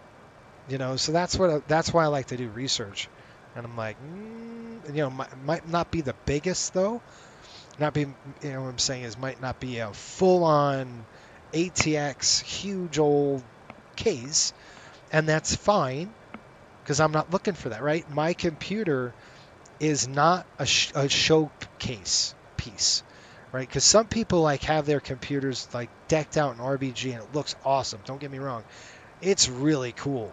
All the lighting that you see in there is awesome, but you're paying a premium price for that lighting. And for me, I don't care what my computer looks like. I just want it to run fast and efficient, right? I want it to be a kick-butt system that's fast. That's what I'm going for. So that's kind of what I look for when I build a computer is I want to spec it out. I want to make sure it runs really well. Performance, performance, performance, performance. I'm all about performance. Don't care about looks. I just care about what the performance looks like. That's what I care about. Because that's what you're going to see. Like you folks are not going to see the computer behind the scenes. You're going to see the performance, right? That it spits out. That's kind of what I'm talking about. Anyway, that's kind of what I'm doing now. I've been buried the last week trying to research. And quite honest, I really wasn't in the market. And then I said, when I'm on an AM4, we're going to AM5. I don't want to rebuild next year. I'll rebuild now for the next 6, right? I'm basically future-proofing it for 2024 is what I'm doing. And then my computer rig now that's running is going to be my streaming computer. So, and then I'll part out my streaming computer. I'm just going to part it out. So I'll sell a lot of the parts online and stuff like that because it runs great. Cool. All right, let's get an idea of where we are and how far we got to go and all that stuff. Looks like we've got an area of turbulence coming up here, folks. Alpha Victor 3 on this frequency. Whew, that's bright. That is bright. That is bright. That is bright. That is bright. That is bright. So what I'm going to do is turn that off. Zoom it out like this. We'll go ahead and flip over to flights. We'll go ahead to this settings, and I'm just going to go flip this down. Oh, that's better. All right. You didn't have to go down to settings, but I just wanted to. Anyway, so this is where we are. We are all the way over here. 22 Echo. Memphis is right there. Are terminated. Francis Berger, flight. Weather is coming up. I'll show you what the turbulence forecast is looking at. There's 340. You can see we're kind of get out of that, and now we're going to be in an area of, what time is it anyway? 06. Time to check is 03. So 04. FedEx 1498, descend via the Chesney 2 arrival. Nashville Not is landing north. Nashville altimeter 3003. All right, now when we get over to Descend via Chesney 2 here, 3003. Let's take a look at the weather. Up to the radar. We had a crap load of radar coming in here, right around here, kind of right on the edge. It's just causing some problems for us, and we'll talk about the weather here in just a minute once it loads in. There we go. You can see that weather moving out, which is nice, but let's look at the weather in Pittsburgh. Let's see if we've got any. It's LIFR. So weather right now Southwest is 1712, Memphis Center Squawk 435. 1.5 mile visibility, light drizzle and mist, overcast at 200 feet. 8/7, 29 or 81. Yo. Okay, remark A2, pressure is good, multiple approaches in use. Arrivals expect ILS 10 left, ILS 10 right. That's what we're looking at, folks. So we're kind of, bleh. We should see no rain. 1473, go ahead and descend and maintain 2000. Descend and maintain 2000, Argentina. All right, let's take a look at our NOTAMs. Information. We're going to click NOTAMs. Southwest 1712. Good. We're to Right contact 17 miles north of the Runway Livingston 10 center, VOR, FICON, 555. 555. That means braking is good. Arrival. Okay. Nashville is landing 100% north. wet. Nashville altimeter 3003. Okay, so we know we got 100% wet runway. It's good on the braking. Okay, that's kind of what we're looking at. And I'm going to start looking. Here, we're direct to Memphis. Or we're actually direct to Hitman, but you can see we're almost on the same trail. So it really didn't help us much. We're still flying direct to Hitman, but that track puts us right over the top. When we get to Memphis, I'll do a quick burn check of where we are. How's that? Shelton says, I listened to the Airlines Confidential podcast with this SWA SVP. Really interesting interview. Wish they had more time to ask her about the meltdown. Well, you could tell with that, Shelton, that she wasn't going to say anything bad. You know that, right? So she was, I don't know. She's not going to talk bad about him, but I mean, what she said was a bunch of fluff, in my opinion. She didn't even hit the subject of, really? She just kind of was like, it was just one of those things where it was just, I don't think so, lady. That's not accurate. No.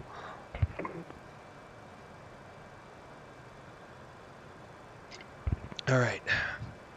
So the good news is I think the weather radar, in terms of radar, is kind of cleared out. Let's go ahead and take a look at this. 1473, turn left heading 090. All right, so we've got Dallas, Pittsburgh, 2 hours and 2 minutes. We're looking like, folks, right now, give you an estimated ETA here. Pittsburgh estimating 6:33 Zulu, and it's 5:22. So just about 1 hour from now, we'll be 1 hour and 10 minutes. You can figure that we'll be landing. Okay, ATOG was 152.2, 152.8. We got 350 on the altitude. That did stick. Current at Memphis altimeter 3011. It is information. Okay, we've got current at Nashville altimeter 3004. So you can see our hold right there, and I'll show you what we've got here on our. We've got two alternates today. We've got Detroit, and we've got. I think that's going to be in Pittsburgh or Pennsylvania. I want to say it's Allegheny Airport. It's a small little airport, regional, close to Pittsburgh, but we have two alternates today. So we have Detroit and then our second alternate. So you can tell the weather is kind of crappy on dispatch when we dispatched it out. Anyway, we have minimum takeoff 29.6 and we exceeded that. That's good.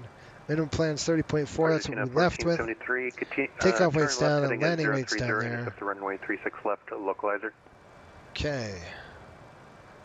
This is good right here.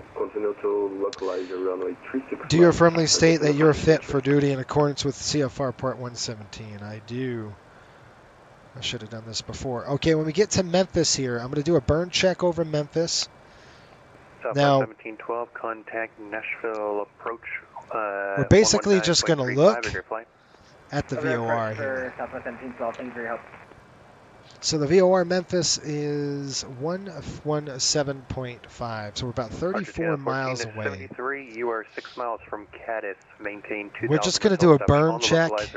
Cleared ILS runway 36 right now we've got 23.4 When we arrive, we should have 22.3 or higher. Runway 36 left approach, Argentina 1473. Sean says, are there any airports anyone's looking forward to picking up during the sales? You know, Sean, I've been looking. My mind is like switched to gears, right? I'm like so focused on computer parts right now. It's hard for me to look at anything else. But I was thinking of this. Why hasn't anybody made Pittsburgh? And I don't know if you saw, I posted on Discord in Vertical Sim where I was like, why haven't we done Pittsburgh yet? Nobody's done Pittsburgh. What's going on here? That's one of the default airports we have to land at. And I didn't do an update like I should have, but I didn't have time. So it is what it is. Yeah, I want to know what everybody's buying. 1473, wind 360 at 8, runway 36 What are- cleared to land. What are you folks going to buy? And speaking Clear to of land, which, runway 36 left, we're going to do Argentina a, for Coastal, we're going to do a shirt sale, I believe, coming up. So if you want merch, official Coastal Airways merch, the shirt I'm wearing right now, if you like hockey, you know, the whole schedule that we fly is on the back of the shirt. It's pretty cool. Check it out at coastalairwaysshop.com. You might have to type in the www just to get there, but that's kind of how it is. And look for a sale. It should be coming out here Black Friday, maybe. A couple of percentages off, I think. I don't know what it's going to be yet, but we're definitely going to run a sale, I believe, on the shop. Get a shirt. How long does it take between the flows and getting the plane off the ground? It depends on the airplane that you're flying. Okay, so with Argentina 1473, looks like you went through the runway 36 left. Let's Looks say like you're coming into 36 center. if You have the field off to your 11 in about 5 miles. if everything is done right, I'm sorry Okay, about that. if everything Going out is done to right. 36 left, Argentina 1473. on the 737, and I'm talking about if I have my dispatch in my hand, my FedEx release in my 14 hand, 98, contact Nashville approach. I can 119.35, agree flying. you know, and everything's set up. Okay, so 119.35 FedEx 14. you're almost ready in 20 minutes, not even. Like maybe 15, 20 minutes I can hammer it out. With somebody, right? With two of you divvying up the work, you're done in 20 minutes. The thing you wait for is the boarding, the fueling, the boarding. So like I wish, and I really wish that somebody would come up with Argentina this. 1473, sorry, do you have the field in sight? The thing that bothers me the most about flight sim that I runway wish somebody 5 would Argentina 1473. produce. Argentina 1473, Roger, in the hint, case clear hint, vision wink, approach runway wink. 36 left, and wind is 360 at Hold on. 8, runway 36 left, clear to land. I can't hear myself Clear in to this the guy. drop road, 36 left, clear to land. Argentina 1473. What I wish, and you guys tell me this if you think the same way. Like I shouldn't have to do anything with ground service, with anything. I should not have to worry about boarding, deplaning, fueling. It should be done automatically. Here's my sim brief information. You go ahead and you do the catering. You get the people off the airplane. You get the people on the airplane. You get the fueling done. You do all of that. Why should we have to do it all? That's the thing that really slows you down. It slows your rhythm down. It slows your flows down. It slows everything because you're doing 100 things. You know, you've got to, I've got to fuel the airplane. I've got to board passengers. I've got to cater to the plane. I've got to dump the labs. I've got to, it's like, oh my gosh, automate this. So I don't have to worry about it. I can get in, let everybody else, because in real life, you don't worry about it. You pull in, you throw the chocks on, you get ready for your next flight. Go ahead and give me the release, and then you look at the weather, you look at the NOTAMs, and then you hammer down, and you get her done. You get your flows done, and then you're just waiting.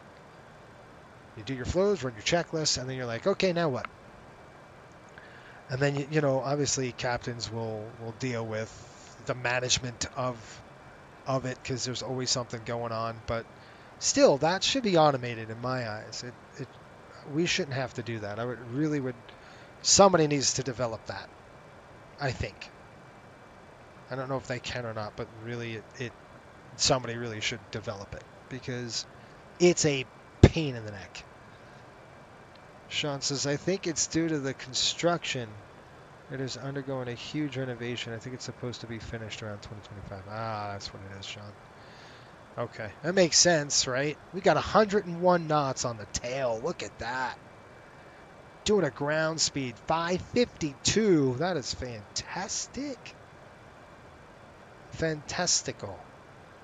What were the winds doing? Argentina 1473. Welcome to Memphis. Exit right when able. And are you going to be cargo or are you passenger today? And we're looking at right now the landing runways. Argentina 1473, 10 left. runway 36 left located. All right, Sean, do you remember we're going? I do Argentina remember 1473, this. sir. Are you going Very to the gates well. or going to cargo? I think we need to go 10 right. Only because last time it went 10 left, we went down this like path, and the airplane got like high centered. Night. So if we do have ATC on, I'm going to request 10 right or 10 center, and then we can taxi right up to it. It's going to be cargo area in Alpha, I believe, right in the FBO. I remember this very well I didn't call for from last time. 1473. That's to the gates this frequency. Ah, someone said it. Roger, Argentina Dang. 1473. Yeah, that makes sense. I mean, it makes sense why they wouldn't invest in it. Because they'd have to redo it.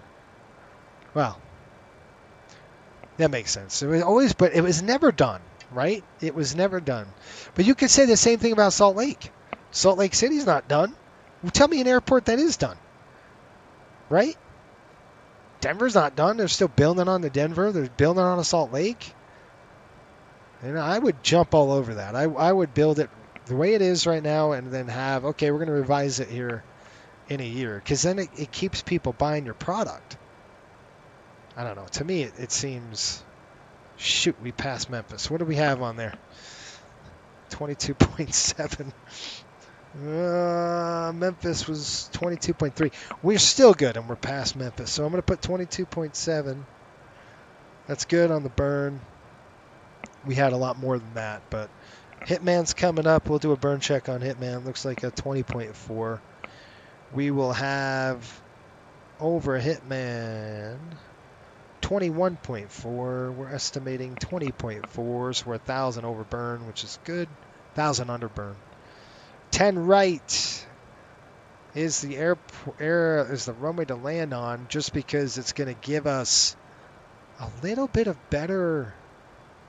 And I'll tell you what's going on here with this airport. So if we land 10 left, we're going to roll all the way down here, and then we got to taxi down. And right in here, I got the snot kicked out of us because it high centered goes like that, and I'm not doing that. So we'll have to pick 10 right, deal with it, and then we could just taxi over, or 10 center. If no ATC's on, we'll take 10 center, or we'll land on 10 center. Nice rollout, nice and smooth. Get off on November here, and then we are going to be up into the FBO area. It looks like this hash mark is under construction. Let's see what's going on with that. Oh, it's a non-movement area. That's what it is. Which is fine. That's good. Non-movement area. That's weird that they have that. Yeah. Okay, good. Any questions? Let's take a look at something cool. You can see this mark right here. And this distance is measured in thousands of feet on top, meters on the bottom. So I want to get off and land within the first 1,000 feet or 1,500 feet of the runway. So I'm going to use my pen, or you can use a piece of paper like this on the chart, right? So I'm going to use a piece of paper here. I'm going to go 1,500 mark right there. Now I've marked a piece of paper. And I'm going to lay it over here and say, okay, we need to be... All right, if we're not on the ground by Victor, we've got to go around. Okay? Victor's right here. Now that's from threshold. So threshold is this little. It's going to change. 1698 Memphis All right. Center. So threshold's there, and Walker 1698, sorry, go ahead. yeah, Walker Victor it is. 1698, contact Kansas City Center 125.72, great flight. Alright, going over to Memphis Center. So at Victor, we need to go around, okay? So we should be Kansas on City the ground or touching down Sorry, right Kansas around City. here. 10,000 feet runway in good conditions, good braking. So that's good.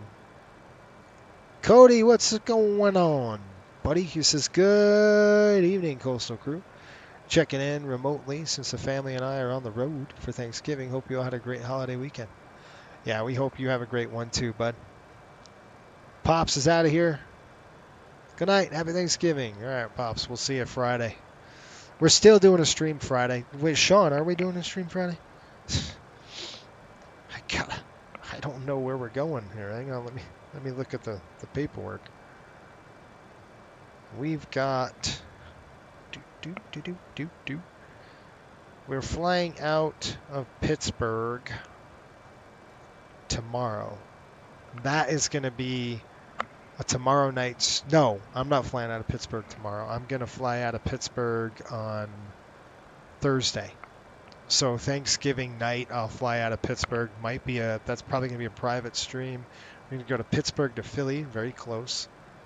And then I believe we're going to go right on back to on 11/24. Yeah. And the reason why, let's see. Let me just look at the schedule really quick before I commit to anything. It's because I fly on the off days, and the reason why I do that is because I want to actually watch the hockey game, right? So I don't want to be flying when the hockey game's going.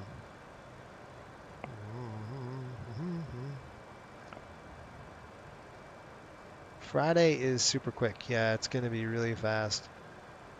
Philly to HPN. Okay, Shelton says, however, I know you wish that when ATC gets busy with other planes, you just want to descend and land on your own without getting clearance or anything like that. Wait, what?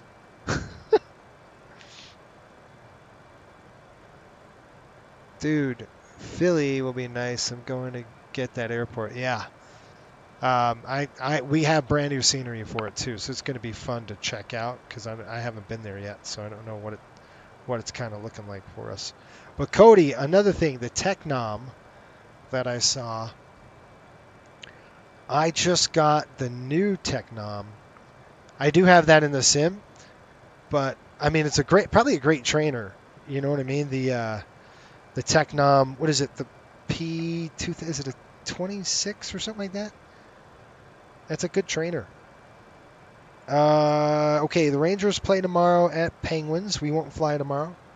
We will fly on the 23rd. No, we won't.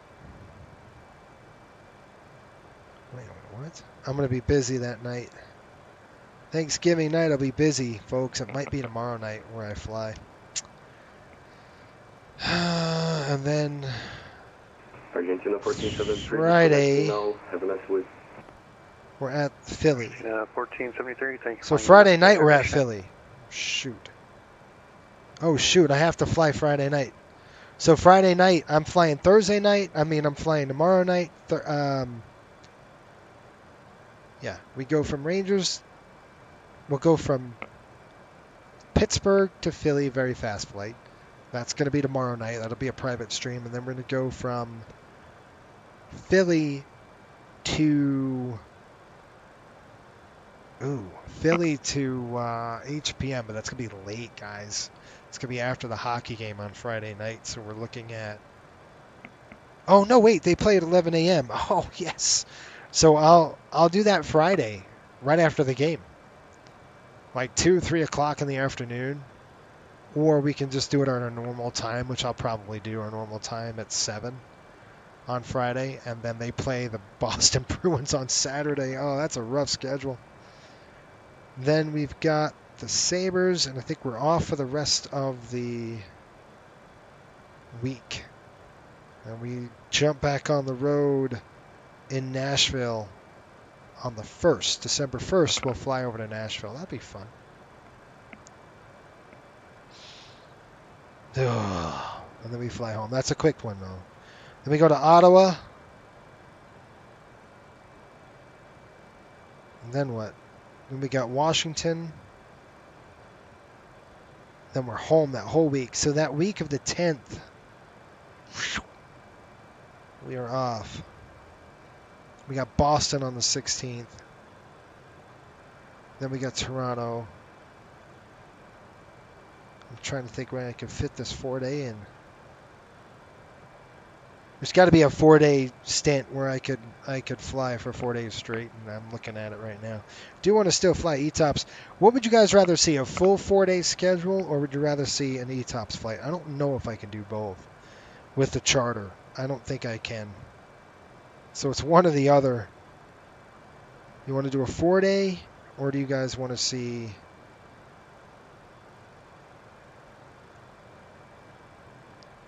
Do you want to see a ETOPS flight? I might be able to do ETOPS on the 20th. Steve, what's going on? The Technom, there it is. Technom P2006 is really popular in Europe. Yeah, Sorry, it's an there's Italian nothing to company. repeat. What? Okay, I don't know where that came from. Weird. Shelton says ETOPS.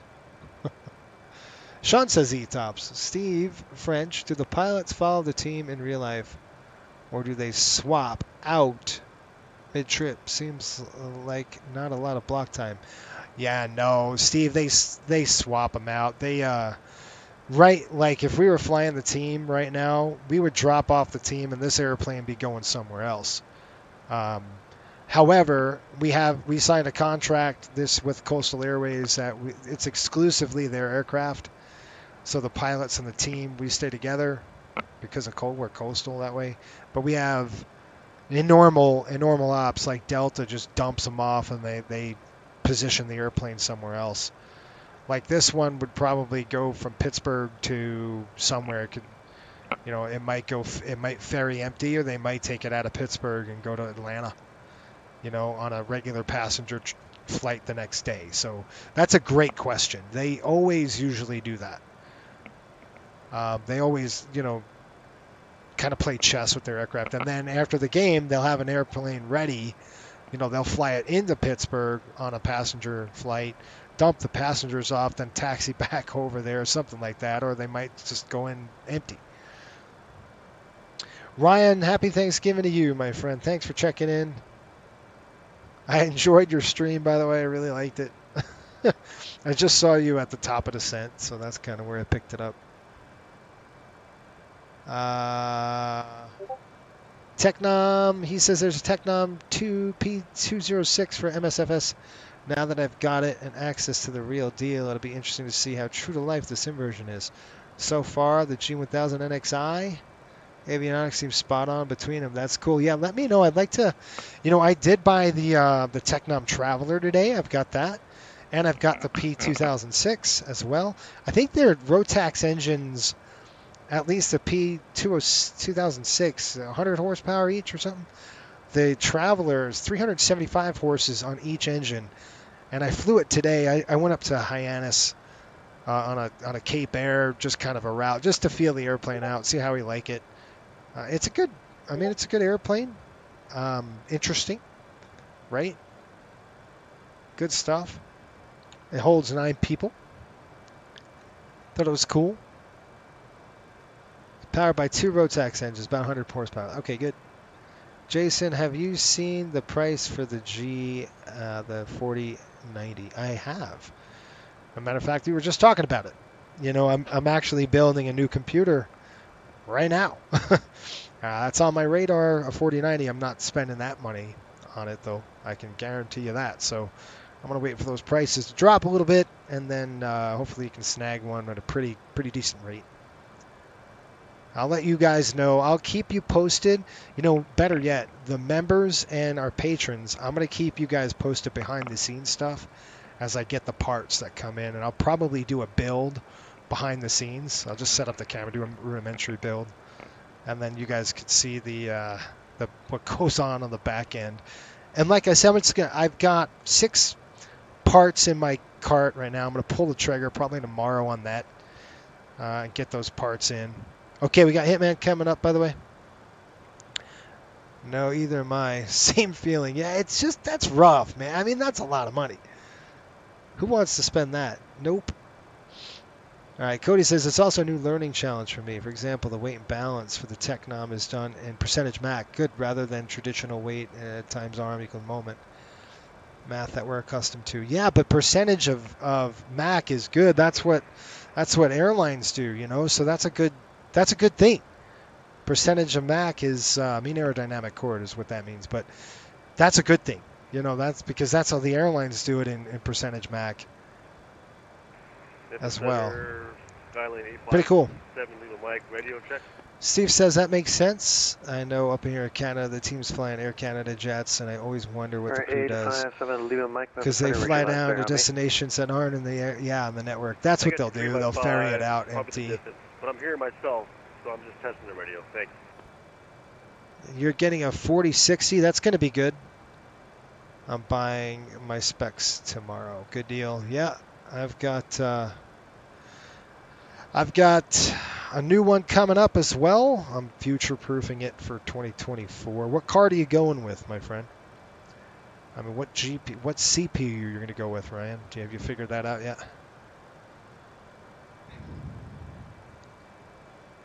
All right, we got Hitman. Let's do a burn check while I'm here. Okay, I'm going to show you the paperwork. We'll do this together. Coming up, burn check. Here we go. All right, there's Hitman and 20.4 on the mark. We've got 21.4. So we're burning 1,000 over, 1,000 under burn, which is good. And we are going to mark right now once we pass station. And station passage is now on the clock. We're looking at about 19 minutes for our next waypoint. Actually, it's 29 minutes. We're estimating HNN 0614, so just in about 29 minutes or so. And I marked that over 0547. I'm going to write that down there just so you have it. There you go. So you know we're doing good on the burn. And we're getting 123 knots on the tail. One more check, please. That is fantastic. You guys, we're doing 568 knots on the ground. That is fantastic. You guys are great. We'll take that any day. All right, so we're in an area of turbulence, so we'll be aware of that. Maybe we send them down. It's going to be light to moderate chop, it looks like, at this altitude. So we'll kind of keep our eye on that. If it gets bumpy, we'll throw the passengers on. We'll probably call back, let the flight attendants know. You're going with a Ryzen 9 7500. Okay, that's a good card. Total cost of the GPU, CPU would likely be around 1,000, and then add the 150 for 32 gigs. Yep. Times 2, 64 gigs of RAM. Good thing my current motherboard will work. Okay, good. So you've got an AM5 right now motherboard, Ryan?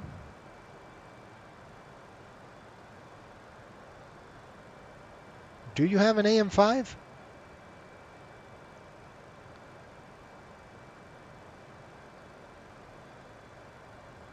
What are you going with on the motherboard? You got to make sure that you're running an AM. That's the Ryzen 9 7500, I believe, is an AM5 chip, is it not?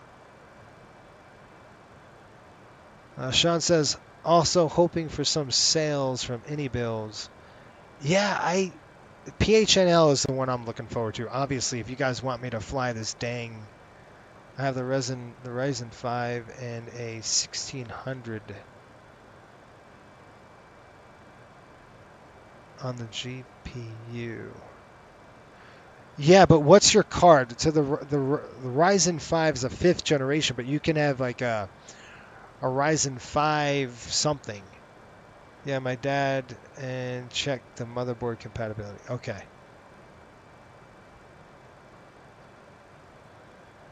Okay, just make sure the chipset it should be an AM5 chipset. If you're going to go with the 7000 series, the motherboard has to be the same chipset. I'm sure you know that.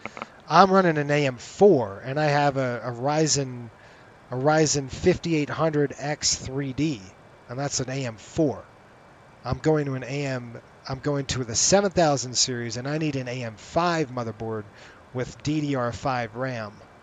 So I have to change everything. And I just built mine last year. So make sure that chipset is correct. Okay, good. Then it's an AMD, but is it an AM4 or is it an AM5? That's the chipset series.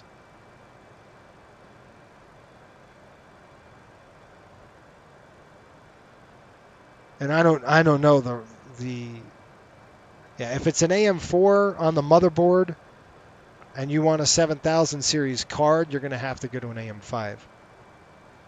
I want you to be surprised, that's all. What a good website is PC Parts Builder is a really good website because then you can put all your specs in there and then it'll match it all up. Okay, good. Well, yeah, that's awesome. If you got an AM5 board, you're good to go, man. Good stuff. That's easy for you. Then you just swap out the card and you're done. CPU's out.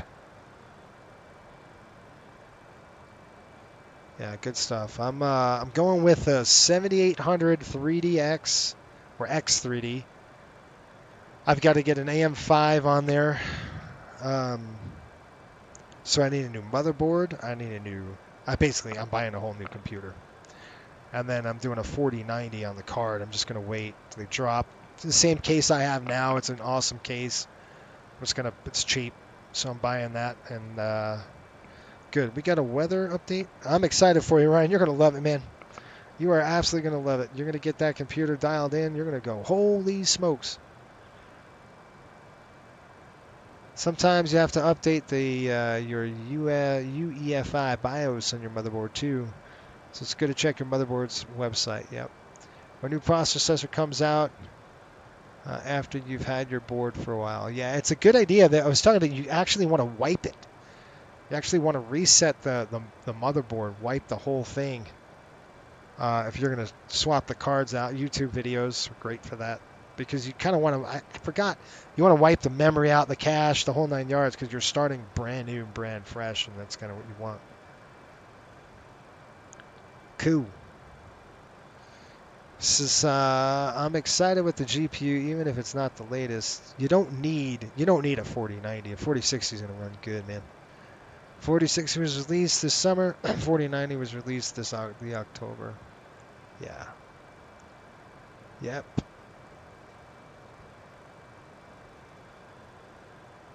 I will be in the GPU. Riptide 5803, Indianapolis Center is offline. Radio services are terminated. If you're interested, approve, got your flight. Hey, thanks for the services. We'll see you. You have a great night. Enjoy and have a happy Thanksgiving. We'll see you. You as well. All right. So we're going to go over to 122.8, and then we're going to get ready for landing. We're getting to that time here. 122.8. Throw that in there. Good to go.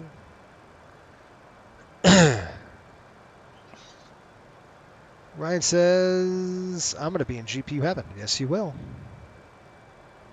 What's going to happen with your old streaming PC? What I'm going to do with my streaming PC is part it out. So I'm just going to start selling it on eBay. Parts. Just pull the parts out. Because the motherboard's pretty new, right?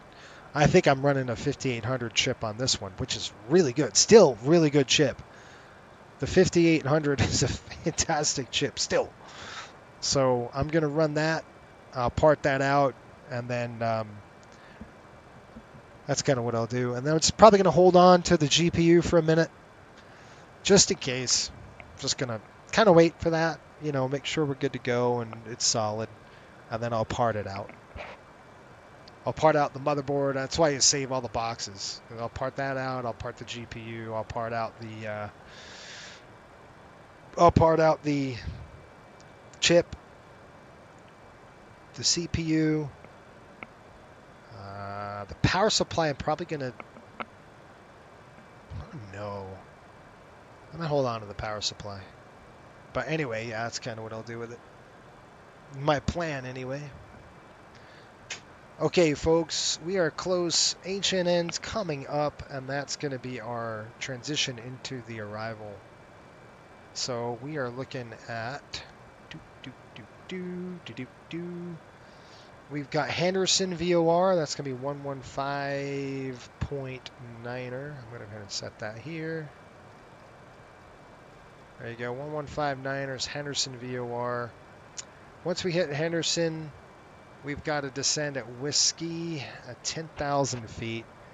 We're going to be the Lemieux, interesting. Lemieux arrival. He's got his own...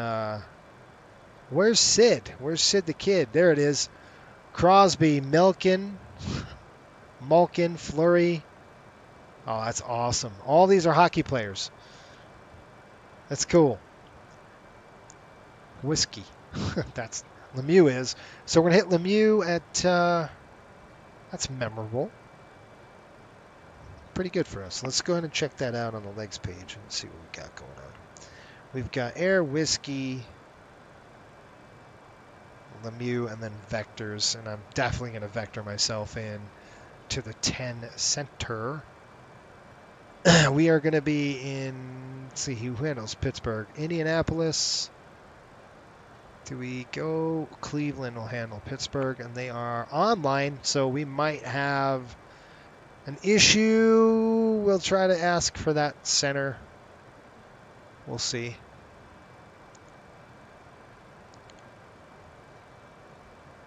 Ryan says, yeah, for the CPU, I should not need an upgrade for a while, and that will help whenever, as you say.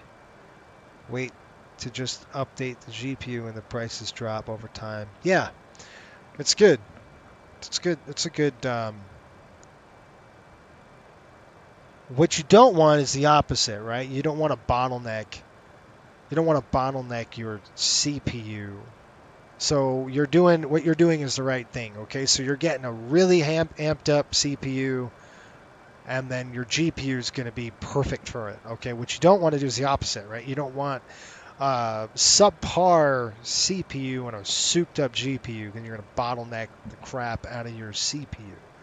So what you're doing is good. Smart. That's a smart move.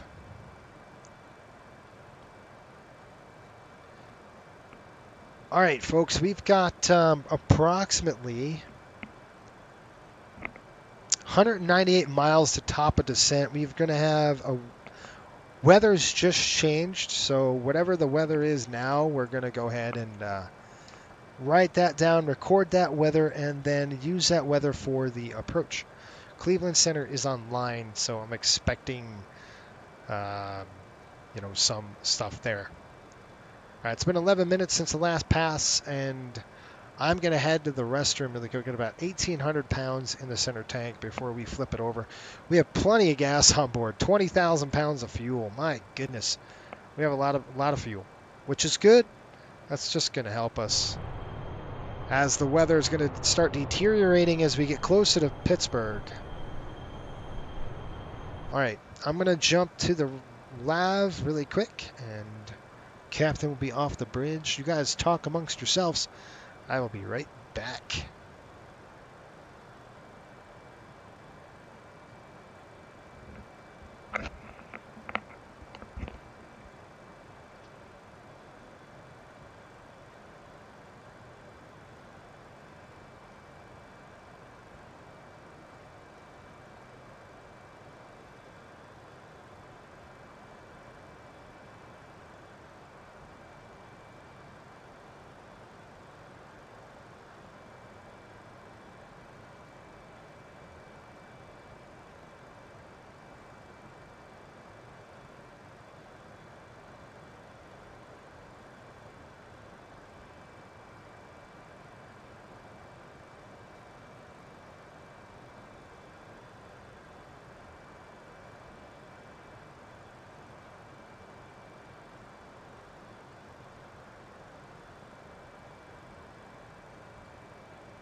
I'm back. Let's get ready for the top of descent. I'm going to shut this light off, just going to help me.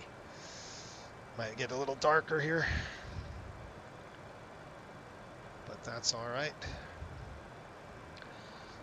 Okay, let's get that weather hammered out.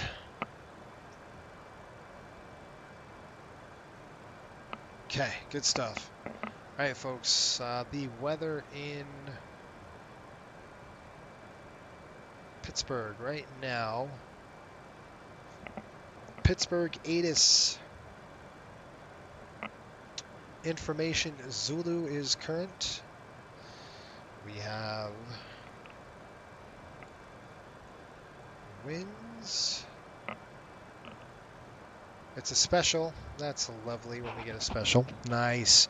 Winds 170 at 3. Visibility is down to 3/4 mile now. Ooh, it missed. Dang, that's nasty. Overcast 200 feet. That's still holding. Temperature's 8, dew point 7, altimeter. Altimeter's 29081. What are we doing here? Runway, departing runway 14, tower frequency is there, combined NOTAMs, runway 28 center, 10 center, 28 left, 10 right, closed. Okay. 10, what are we landing, dude? Runways closed, taxiways. So are they landing 10 left? They're landing 10 left. Great. So 10 left is the runway they're landing, it looks like. Which is going to be a bummer for us on the taxi. Yeah, it'll be fun for you guys, but I think we got jammed up last time over there, so we're going to have to be really careful coming into that. Oh, gosh. We got 555, so we got good brakes, but the visibility is poor. Okay. So let's take a look at what we're going to do here landing weight wise, and let's get a plan together. We've got 123.3. We're going to go 122 on the landing. And let's go ahead and plug in our performance. And we're going to get ready for the performance and everything else. Just got to turn this thing on. Okay, this is going to fire up, and we're going to get going here on the performance data. We're going to be on the landing process here, and we're going to go right into Pittsburgh. It is not dry. It is good.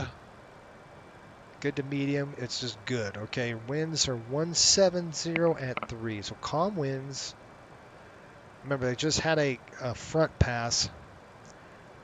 So this is what this fog is setting in here. 170 at 3. Outside air temperature was 8. The ref is 5. We're probably going to have to go to 10. Unless they give us... They said 10 right was closed, wasn't it? So it's going to be 10 left. It's all right. We'll have fun. Flaps 1128, 10 left is... Let's look at the runway distance. I've got 10 left pushing 10,000 feet. 10,500 right around there at 10 left. So we're good at 1028. QNH 29081. 29081 right there. We are going to be on auto brake. Landing weight 120. What are we saying landing? One estimated 122,000. Click calculate. See what we got. So we're looking at a landing factor distance of 5,600 feet, give or take. And now we are definitely shooting an ILS. So we are going to look at, do we have the minimums for 10 left? Son of a gun, I wish it would do 10 right or 10 center. Even 10 right will give us an SA Cat 1, which is going to bring us down to approximately, you know, we could get down pretty good. We can do an auto land and get down there with Cat 1 approach. It'll be an auto land, so it'll be a Cat SA Cat 1. We can get our minimums down to 150 feet, which is what I kind of want to do. It's 200 overcast right now and crappy visibility. 10 left is pushing, and I'm going to show you up on top. Let's take a look at the charts right now. While I'm sitting here, let's look at the chart really quick, folks. And then we could look at 95 miles top of descent. So let's look at the charts. Let's go to Pittsburgh. I'll show you what we've got. Approach. This is our 10 left chart. And you can see what I'm kind of concerned with. This is a category 1 approach. Okay, so not great. The minimums are going to be... Ooh, we could do a Cat 2. Good. Now, Cat 2 with 1. You see this 1 right here? I can get down to a Cat or a Cat 3. We'll do it. No problem. Don't even worry about it. We're going to do an auto land on this. Yep. We'll set it up for an auto land, and we'll be good to go. All right, so what I'm going to do is I'm going to show you DME or radars required. DME from MMJ, DME, simultaneous reception of ILXB, MMJ, DME required. Simultaneous approach is authorized. VGSI and ILS glide path not coincident. VGSI angles 3 degrees. Okay, so we'll set this up. We're going to do an auto land. We're going to use Cat 2 approach minimums. So let's take a look at this right here. We're going to go to 100 feet on this. And matter of fact, I'll let the thing roll out. When we get a visual, if we get a visual at 200 feet, we'll just... But I don't want to shoot Cat 1 because we might not see it. So we'll do a Cat 2 approach using the DME or radar required. We have DME on the aircraft. And then it says special aircrew and aircraft certification is required. We are certified to fly an auto land on this. We'll have to monitor it very well, but I'll show you what we're doing. We're going to set our DH to 100 feet. Okay, and we're going to set this up inbound 101, 111.7, and we're going to monitor the monitor VOR. All right, looks like 3,100 feet on the MSA. Approach course 101, we got Raku, and then it looks like on the missed approach, 1,900, left turn 4,000. So 19, left turn 4,000, direct EWC, and we'll hold. We really probably won't. We'll probably try to get vectors back around if we had to. Try another shot. If we don't get into there, we'll take a look at Allegheny and see what Allegheny is doing on weather. If it's crappier weather than that, we're just going to bug out, not even worry about that. Maybe we'll hold for 5-10 minutes. We got a 30-minute hold minimum, so we're good before we have to bug out. We'll do a burn check up there. We'll probably hold at Elwood City if we had to. Like I said, I won't, but I probably would. Just kind of do a burn check, check it out, and then we can shoot. So I'll do 2 approaches, and then we're out. So how's that? That's my minimums. I'm only going to shoot 2 approaches, maybe hold for 15 minutes, check our fuel burn. We're going to go right to Detroit or Allegheny. We're not messing around. And then tomorrow morning I'd have to fly it over 2 there. Okay? RVR, if everything is working on this, we're going to have RVR 1200, RVR 10 authorized with specific off-spec, M-spec, or LOA approval. We have 3/4 of a mile on the visibility, so the RVR is there. You can see RVR at a half mile is 2,400. 3/4 of a mile is 4,000. We'll need 1,200. We have 4,000 RVR, so we're good. Okay, everybody good with that? So we're going to go ahead and set it up right now. 111.7, 101 in the box. Whoa, there's an update. Captain Shammy was helping me with some sim brief SWA aircraft model settings. Cool. Ryan says, that reminds me, Jason, I used that virtual SWA fleet config PDF you made and worked on my Colorado 1 livery plane. Cool. Thanks for the resources. Saw no auto land for SWA. No, there is no Autoland for Southwest. However, Southwest has a HUD. These MD-80s are Coastal Airways 737s, have HUDs on all of our 737 fleet. The MD-80 does not. It would cost us a crap load, probably 15, 20, probably even more than that, probably 30 grand per plane to fit as a HUD, and there's no need to because it's an Autoland capable aircraft anyway. So we would just set it up with the Autoland, which we're going to do right now. All right, 111.7. Now that's set 111.7, and you don't have to do the other side. I'm going to set this to monitor at 112.0. Okay, so that's set, that's set. We do have to follow certain things on the FMA, okay? And it would be a good idea to look at the procedures with that. 101 on the course, so I'm going to change our course to 101, so this is going to go this way. It's going to be a quicker way around. Get it down to 101. Yeah, I'm sure, Ryan. You got a ton of liveries, man. 101 on the course. All right, 400 pounds in the center. We're going to have to switch over to the tanks, which is fine. All right, we're set. 111.7, 101 in the box, and they might give us a different waypoint. Cleveland Center is still online. I am waiting for that call. That should be coming very shortly. No, it shouldn't. Should be coming at Pratt. Okay, while we're waiting to get on, we've got 27 minutes. Look at that. HNN is calling for about 11 nautical miles. So that's very close to what we had on our paperwork.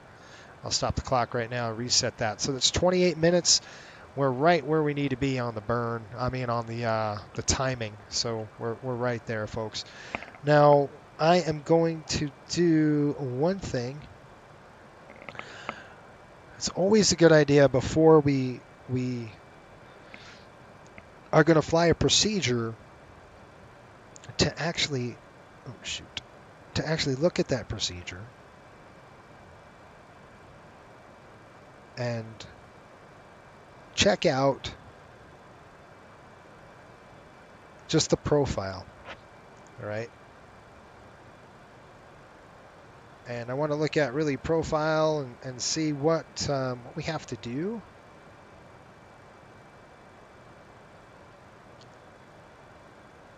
In terms of wind speed, what's our limitation?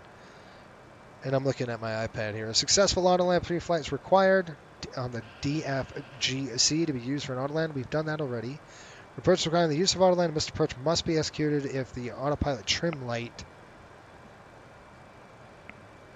is illuminated in excess of 3 seconds after the plane is stabilized, tracking the glide slope. Okay. We are not going to use Autoland if a line mode is not enunciated by 100 feet. Either engine becomes inoperative greater than 50 feet. Any unusual control positions. Okay, we got that. I'm going to go ahead and set this to 100 feet right there, and I'm going to set this DH to 100 feet. This guy better give me good vectors, I'll tell you right now, man.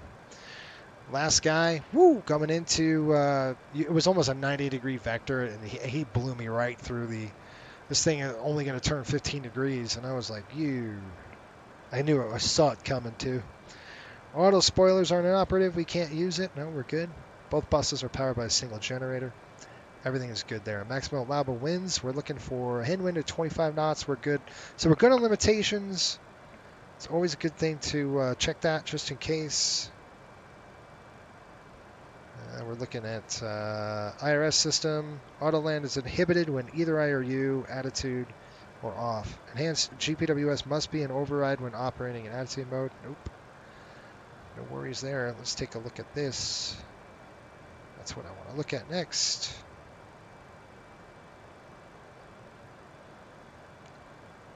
Okay.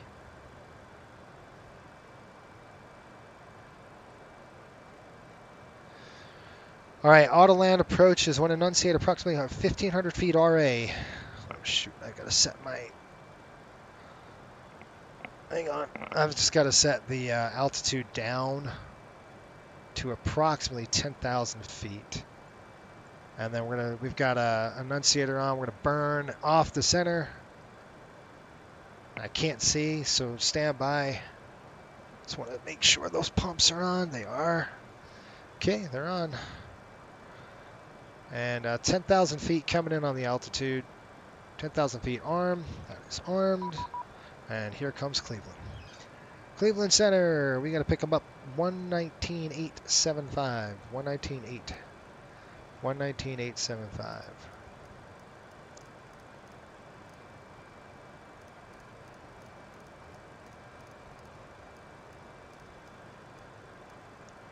$119.875. Flip it over. Take a listen. 119.875. Is that correct? Spirit Wings 1342, descend via the Rock City 2 arrival, the Metro altimeter 2980. Going back on the power. Descend via the Rock City arrival 2980. Pull them up. Cleveland Center. The Fuga 7. Cleveland Center Riptide 5803 out of 350 on the Fuga 7 into Pittsburgh. The Riptide 5803, Cleveland Center radar contact as reported. Descend across the Whiskey at 10,000. The Pittsburgh altimeter 2981. Pittsburgh is landing east. Understand Whiskey 10,000 and we'll expect to cross. Understand that Pittsburgh's landing east. Are they, we doing 10 right, 10 left? We'll do 10 right. Roger, thanks. 10 right, guys. That's a change. That's why I called, because I have to really set this up. We have to change it. So there's a 10 right SA category 2. 1278 is about 5 miles from Raku. Maintain 3,000 until established. Cleared ILS runway 10 left approach. 3,000 until established. Cleared ILS 10 left approach to Pittsburgh. Delta 12, send it. Okay, we're going to do 10 right. That's fine. It's going to change up 108.9er. Everything else stays the same. 108.9er. We're looking at Whiskey at 10,000 feet, so I'm just going to monitor this. There's a couple things going on. Seatbelt signs coming on. All right, seatbelt signs are on. Here we go. Are you ready to do your Pittsburgh, PA? Yep. Just do your descent checklist. Yeah, I'll do that right now. Here, descent checklist coming in, folks. Let's do a flow first, and then we'll do. Cleveland, good evening. Exec 127 on the ground at Burke Lakefront, looking for the I-Fire over to Pittsburgh. Wow, everybody's going to Pittsburgh. The heck? Everybody's going to Pittsburgh. 127, Cleveland Center, standby. Okay, these are coming on. Oh, did I have my pumps on the whole time? Come on, Cliff. Okay, those are on. Burning those pumps out. Great. Section 127 is cleared to the Pittsburgh Airport via the Ahmet 4 departure. Kids transition as filed. Maintain 4,000. Expect 17,000 1 minutes after departure. Departures with me. TH is 100 feet. RVR is 1,200. Everything is good on this runway as well. We're okay. Then it's followed 4,000, 7,010 minutes. So I'm just going to lower lower a couple things here. I'm just going to lower some. Read back correct. Call number 1 short of the runway at this frequency for exchange to advisories approved. Just going to Advisory, lower. we'll call number 1 at the runway. It's a little bright, so I'm just going to turn down the brightness just a touch. Not too much, just a touch. Okay. Southwest 1093, expect the ILS 23 approach. We'll expect the ILS 23 approach, Southwest 1093. Stupid panels. Spirit Wings 1342, expect the ILS Zulu 22 right approach from Valley. Go, it's better. Expect 22 right to the approach. I'm turning the lights down, obviously. All right, 25, seatbelt sign, we're on. Let's go back to we'll run our checklist, and then we'll do the rest of the Engine sync is off. Pressurization set. Checked. Hydraulics are on high. Delta 1278, Altimeters 10 left, clear to going to be land. coming set. Landing 10 data. left, clear to land, Delta Airspeed 1278. bugs are set. And the only thing we are changing is the landing runway. So 10 right now. Everything else is the same. You can see how I can just go 10 right and just click calculate. Pretty much everything is going to be the same, folks. Got a ref of 138. Okay, 138 on the ref. Looks like 5,900 feet on the landing. Okay. We're still trending whiskey at 10,000, so that's good. This is to idle. One more thing I want to do is just check out profile. Okay. Let's go to our profile. All auto land approaches. We're going to enunciate the enunciator. Cleveland Center, Air Canada 765 at level 360. Good evening. Air Canada Okay, here we go. 765, Test. Cleveland Center, hello, descend and maintain 320. Descend maintain flight level 320, Air Canada 765. Level 748 with kilo, taxi at Detroit. Strings 1348, 22 left via Kilo, Yankee 10. Now we have to, that's not the test I'm thinking of, but we have to do that test. So exterior lights are good. We're coming down. Altimeter's good. IRS is good.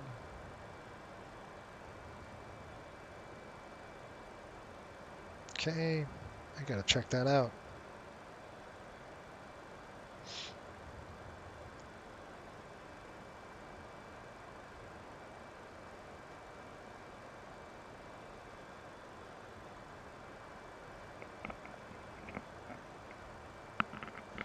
Yeah, we can go down to 100 feet, 1093, which we depart will. Dunkirk heading 060. Depart Dunkirk heading 060, Southwest 1093. Okay. We are going to start the APU. We'll start the APU at about 5,000 feet, and we're going to use that as a backup. Delta 1278, welcome to Pittsburgh. You can just taxi there at your discretion. Have a good night. Our discretion, thanks for your help. Delta 1278, happy Thanksgiving. You as well. Okay, auto brakes are going to be used. We got that. Ground equipment, touchdown midpoint, rollout, RVR required. We got all that. Weather is good. We're within the minimums. We'll set the altimeter bugs to Barrow touchdown zone plus 50 feet. American Radio altitude 50 feet. Clear I've got the radio Honda. altitude at 100. Was that for me? Direct what? Was that for Riptide 5803? Negative.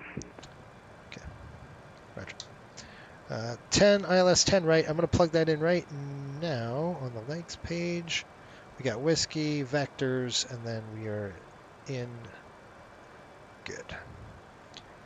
All right. I plugged that in there. It's going to be a vector point. That's why. Looking for whiskey. We're still going pretty dang fast, so we might have to slow it down with some 18,000 feet, dude. 29902. There we go.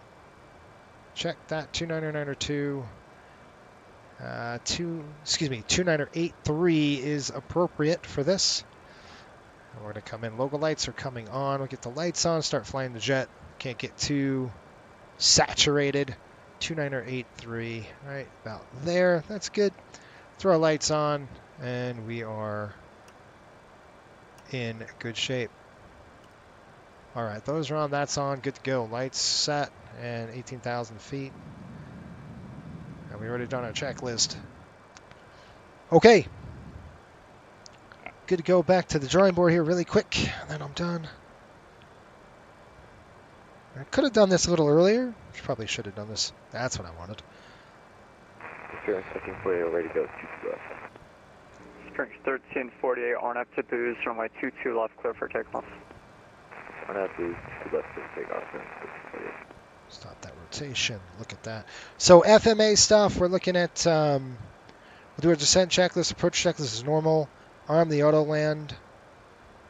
Heading intercept, arm auto land. So essentially what we're going to do is right there. We're going to arm that. Okay. One pilot must monitor the localizer, intercept arc. We're going to monitor everything, okay? Glide slope alive, we'll call that. We'll go gear down. We're going to configure early, a lot earlier than anticipated. Approximately 150 feet RA. Align mode should initiate on the FMA here. We're going to check that and make sure that's good. 50 feet RA. We're going to do a flare mode should enunciate. And then roll out should enunciate as well. And then we'll take over. When I see the runway, folks, we'll just take over. It's actually going to be a pretty good practice to do it. Clear to descend past 320. Air Canada 765. Trap House Gaming says just landed at Pittsburgh. Runway not in sight until 5. The Buffalo altimeter is 2979. Was that 5? What? Could you say again the crossing altitude, please? So it's going to 5 be meters? At 17,000. Boy, that's scary crap right there, man. That's a pirate, folks. It's no joke. Cross Iston at 17,000. Air Canada 765. We blow through our altitude. Riptide 5803, turn left heading 010, descend and maintain 6,000. Left 010. Left 010 down to 6,000. Left turn 010. Heading 010. Spirit wings 1342 at Valley, cleared ILS Zulu 22 right. At Valley, clear ILS 22 right. 010 4,000, right? Heading select. Heading select down to 4,000 feet. Let's give him a good rate. Here comes the brakes. 4,000 coming up. Altitude set. Brakes are on. Here we go. 010 on the heading. 31 Cleveland Center. Hello.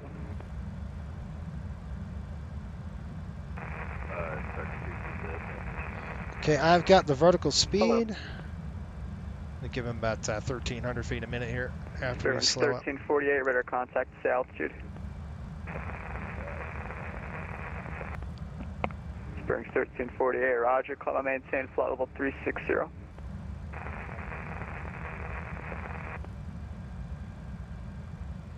You said 4,000, right, guys?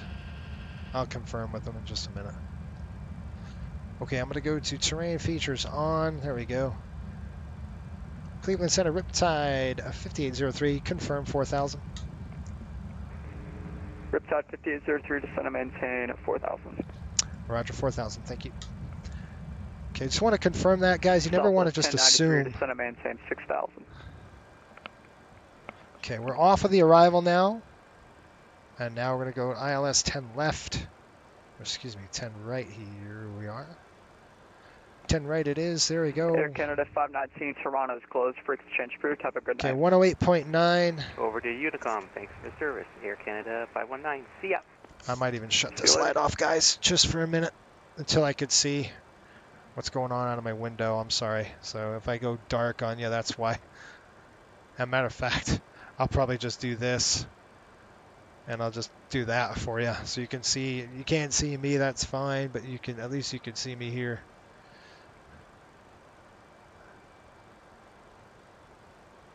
All right, 010 on the heading. That's what we're holding. We're at 7,000 feet. Spirit wings 1348, cleared direct Calvin.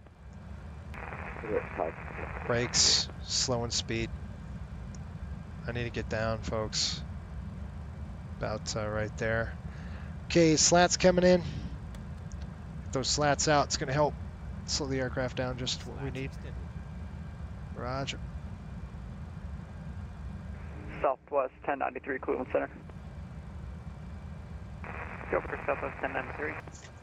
Descend and maintain 6,000. Descend maintain 6,000, Southwest 1093. Southwest 1093, give me 5 degrees to the right. 5 degrees to the right, Southwest 1093.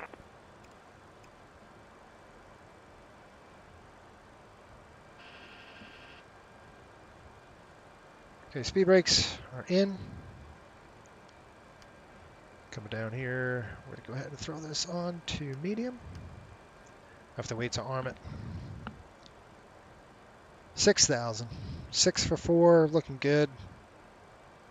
Looking good on the speed. Coming down now. 210, we're going to have to slow this down.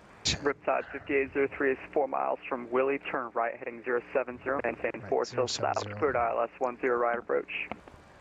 Right turn 070, 4,000, and we're clear for the ILS approach for 10 right. Riptide 5803. 4,000, 070. Set, good intercept. I like it. Arming speed brakes. Speed brakes armed.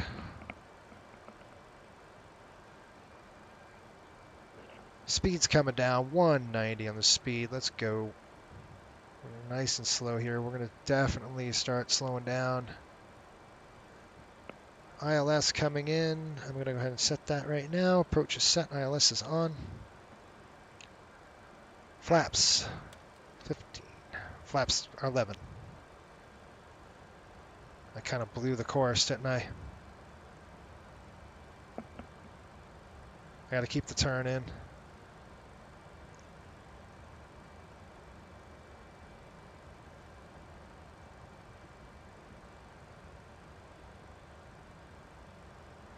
Didn't hook up.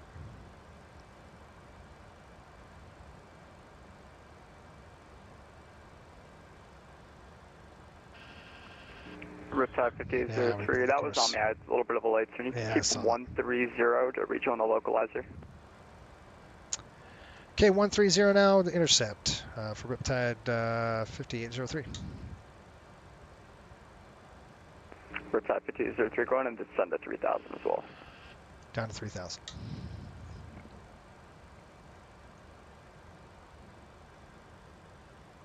There's the intercept right there. Gear down. Flap 15. Speed slow. Alright, I'm never going to intercept. Yeah, we are going to intercept. 3,000. Good rate. Hold on the flaps. Going pretty darn fast. We'll intercept. We got to keep on trucking down here. I'm going to turn another 10 degrees. However, I got to intercept there.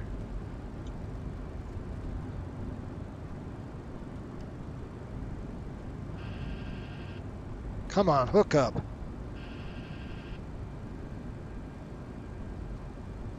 Speed coming down. Flaps. Southwest 1093, descend and maintain 3,000. Descend and maintain 3,000, Southwest 1093. I gotta see what's going on here, folks. Alright, let's go.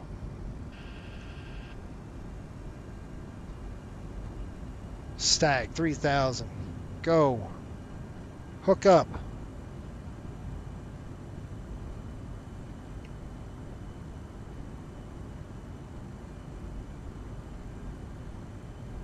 Shoot.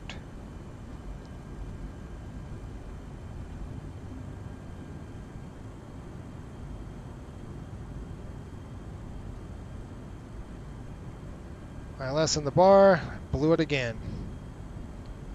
It is not hooking up today, folks. I gotta descend.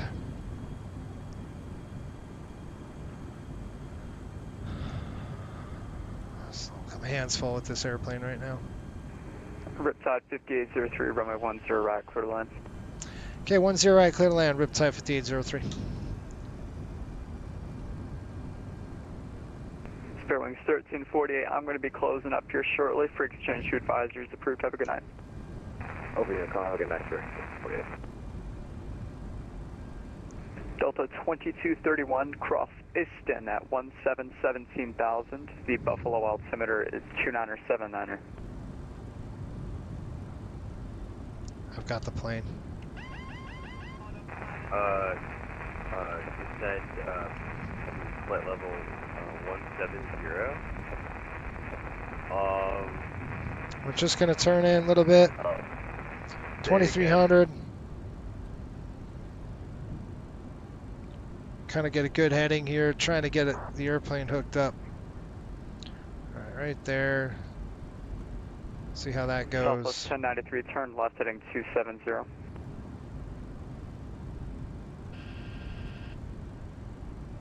Across distance at and maintain about 17,000 feet. Tape up altimeter. Runway's in sight, folks. Wow, that was crazy. Wings 1342, runway 22 right, clear land. Landing. American 2297. Gear down, I'm flaps closing up set. your By the SO way, in we're good. Boston. For exchange advisors approved.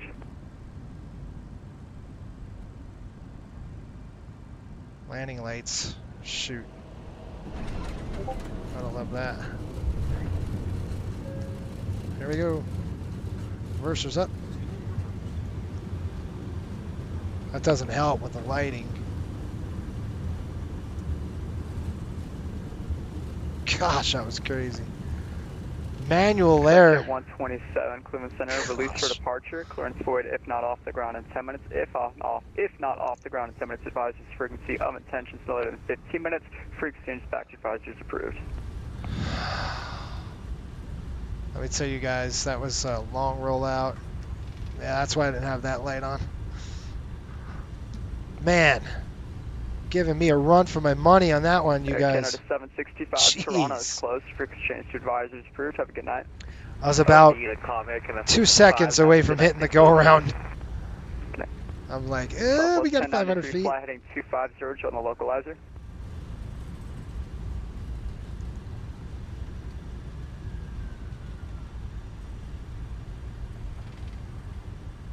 Cleveland Center, Riptide 5803. We had a long rollout here. Riptide 5803, roger. You want to go all the way down to Fox? Yeah, all the way down to Fox to the FBO. All right, Riptide 5803 at Fox, try. You can go ahead and cross 28 Center, November to the ramp. Have a good night. Okay, on Fox, we can cross 28 Center and then over to the ramp for Riptide 5803. Well, that was an ugly approach again. 6 miles from Clump, fly present heading, maintain 3 till established, crude ILS 2. Man, that was scary, huh? I was close. I saw my radar altimeter and I'm like, if it gets to 200 and I don't have the runway, we're out of there.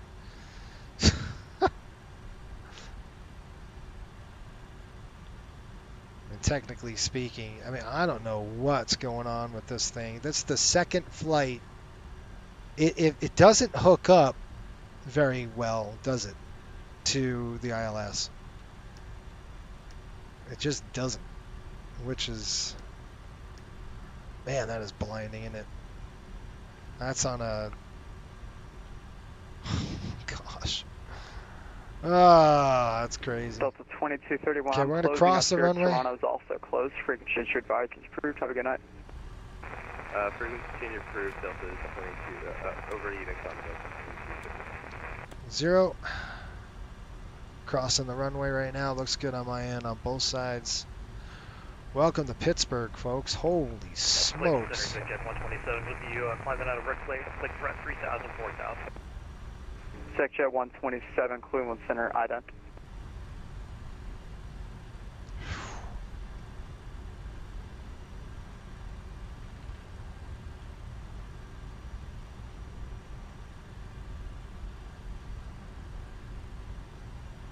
Okay, we're going to roll up here, and I believe it's in front of the FBO, right, Sean? If he's still on. SecJet 127, radar contact at 3,700. Clear direct cutout, climb maintain 17,000. Clear direct cutout, climb maintain 17,000. SecJet 127. Okay, slats coming up. Southwest 1093, runway 23, clear to land.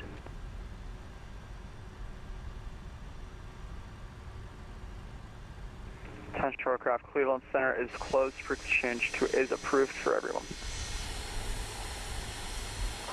Man. Whew. That is some wicked fog. You guys, I'm going to have to go take this airplane up and do a couple of ILS approaches with it and see why it's not doing what it's supposed to be doing. Because that's the second time that's happened to me. 1089, 101 on the course. It should have hooked up. Gosh. It's crazy. I'm going to hold right here, guys. I'm going to shut down number 1 just for a minute.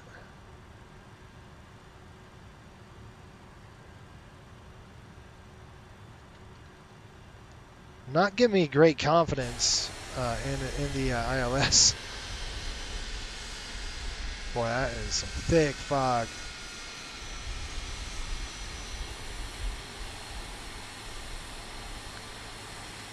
Stand by. Let me get my paperwork out. Let's see what we got here. Raw data ILS.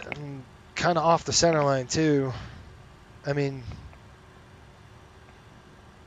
we're kind of tracking the thing. It was just so weird. I don't know. It boggles my mind because it should have been fine. But I'm going to check it out. I'm going to do a couple of practice approaches right now and see if I can't figure out what the heck is going on. All right, we're in Pittsburgh, Atlantic Aviation, northeast ramp, parking 3. So let's go to GSX parking 3. I see it on the northeast ramp, parking 3. There we go. Do you want to select this parking anyway? Yes, I do. No, I don't. Yeah, it's straight ahead. That's kind of what I thought. It looked like the FBO. It's pretty much straight ahead. I don't know. Do you see any people? There they are right there.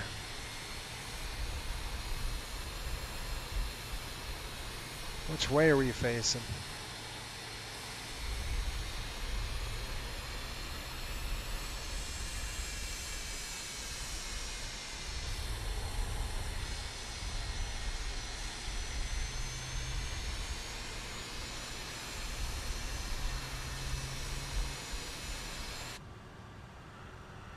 I don't think you guys understand how close I was for bugging out. Technically. We weren't lined up at all, were we? I'm going to have to do that again. Alright, let's see what we got here. Bro, I'm not going to come in on that side. I can't come in on that side. Where am I going to go? I'm just going to park it here. You guys can deal.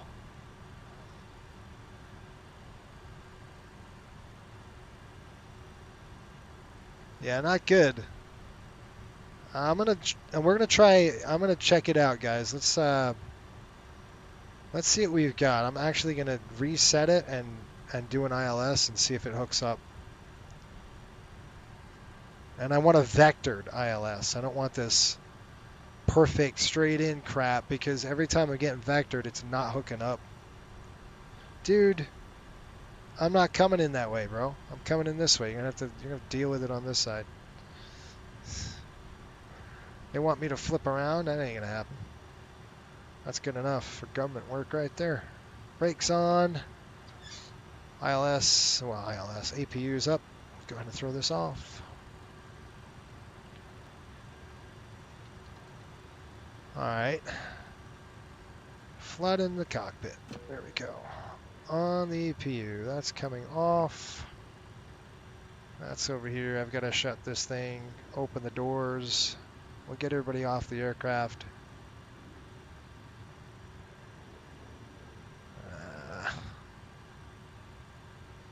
It's weird. I mean, the only reason why I say it is because it's my second time where it's not working. So either it's the airplane or it's me, right? I'm doing something dumb, which possibly is the case. So I'm going to do some practice approaches, if you will, with vectors into this ILS. I'm going to do it at this airport too, because there's it's no better, you know, it's good to do it right now. Forward stairs coming down. We'll go ahead and throw the aft stairs, main door, all these cargo. It's not going to say, it's not going to tell me to deplane because we're not there. See? It would have us flip us around. I don't care though. That's good enough for me. All right. APU's running. We'll get everybody off the airplane. And that's why we can't deplane them. All right. Man, that was crazy. Gary, what's going on? By the way, Jason, I just bought my GPU. Good deal. And CPU. I was checking again on my items and my GPU. They said there was only 8 left. I was going to wait till tomorrow. I'm probably going to do the same thing tonight, my friend. All right, you guys want to see the approach again? You want to see the approach again? Let me just book this really quick, and then I'm going to reset it. I'm just going to go ahead and click that. It's going to say file the flight. All right, in the books. Good deal. And I'm going to go ahead and reset this airplane. Let's get off of the network. We don't want that on. And I'm going to go ahead and shut this down right there. We're good to go. I'm going to try to reset this, and hopefully it resets to the runway. And then I'm going to do a practice ILS approach. If you want to hang out and stay on, by all means, do so. But because I don't, what I'm saying is I don't like, this is the second time this has happened to me on a crazy, and it wasn't even a bad vector, but when they throw you through the vector and the airplane doesn't hook up, there's a problem with that. So I'm trying to figure out what the heck is going on. We'll stay on 10 right. If we have to fire the engines back up, we will. Ah, bummer. Yeah, I want to see it. Of course you guys want to see it, right? You want to see me screw it up. I mean, in all intents and purposes, I probably should have went around. Yet again, I mean, I was close. I mean, I know the needle was off, but I knew I was like, I don't want to chase it. If I get to 500 feet, you know, I saw 500 feet pass, and I was like, 200 feet, and then I saw the lights. I'm like, ooh, I got the rabbits. Done. Runway environment is in sight. When you say that, you know you're good. All right, that is the airport that we just took off out of. We don't want that airport. Let's go to Pittsburgh, and let's see if we can't get this airplane to act right. I'm going to go 10 right. We are not on the network anymore, folks. So just double checking, making sure that that's the case. I'm hoping the engines will, be fired up, but we'll see. Because what I'll do here is I'm going to use my, it's called the FSI panel, and I'll have it set up for like a vector. So we won't have to take off or do anything like that. It'll just be a vector, and we'll see if we can't get it to straighten up and fly right and see what's going on. But weird, really weird. It's the same thing that happened to me in Dallas yesterday. It was dumb. Same kind of stupid crap. I'm like, wait a minute, what? Why isn't this thing not hooking up when I need it to hook up? It's not. I'm hitting ILS. The ILS was armed. You saw it, and it just kind of blew right through the path. Come on, fire up. Fire it up. Fire up the engines. Yeah, there we go. Woo! Sweet!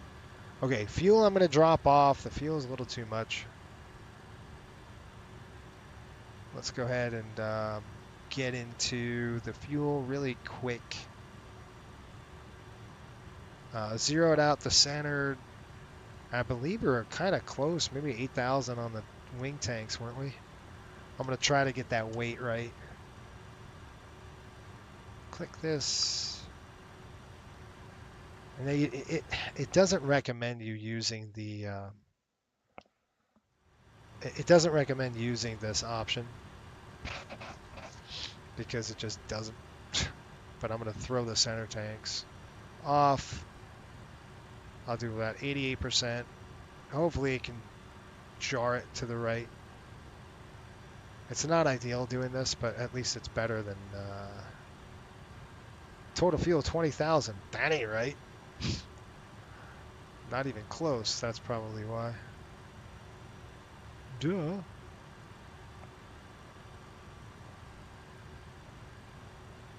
Okay, we're gonna have to do that again really quick. We have the engines are lit, so that's good. I just have to take that fuel out of the aux tanks. Right there and there and there. Sorry. There and there. Okay, perfect. Now let's pull up our FSI panel. We're going to pull this. I love this thing because this is going to be, it's going to be quick. We can do see these landings. I'll have to update it. We can do these landings pretty darn quick, which is going to be good. This is my GPU. I got Gigabyte GeForce. I'm getting a Gigabyte as well, my friend. Good stuff. OC, yep, same thing. Cool, cool, cool. All right, so let's do right vectors because that's what he was giving us. Right vectors. Pittsburgh it is. Runway 10 right. That's what we want. 10 right. No, I want 10 right, you stupid idiot. And we're going to do a right vector because that's kind of where we were. And we're going to click Move AC. It's going to move the aircraft. It's going to get it set with ILS frequency and the whole 9 yards. We are going to set it to 10 right here.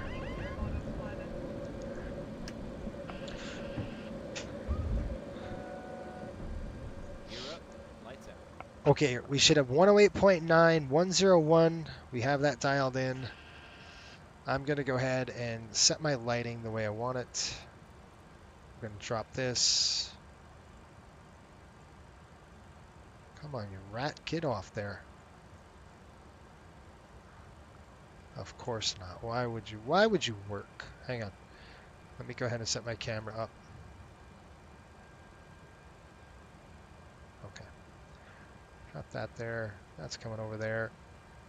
This is going to come down over there. And I'm going to go ahead and match this. There we go.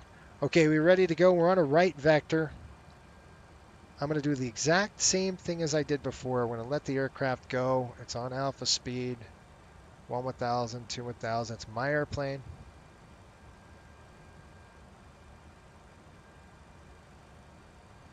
And we are flying. I'm going to go ahead and click this.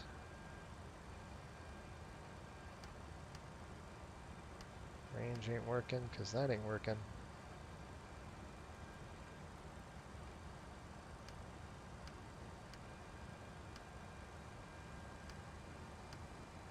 All right, map fails there. We are on. That's on, that's on, that's on. Let's go to the ILS approach. Okay, ILS approach is set. 3,500 feet. We're going to hit Willie.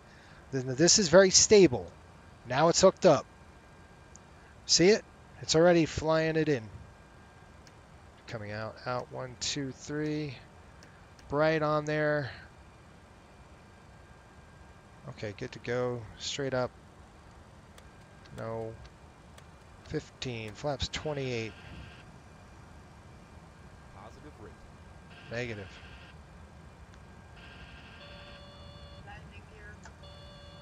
Okay, 1 1/2 gear.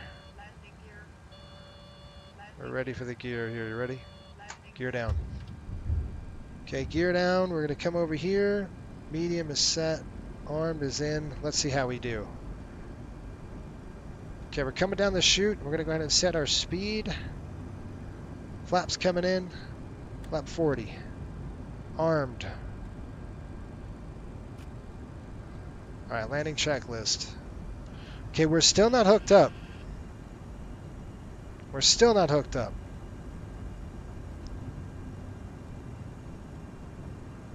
We have a 21 knot tailwind right now. Still not hooked up. Let's go ahead and hear this thing.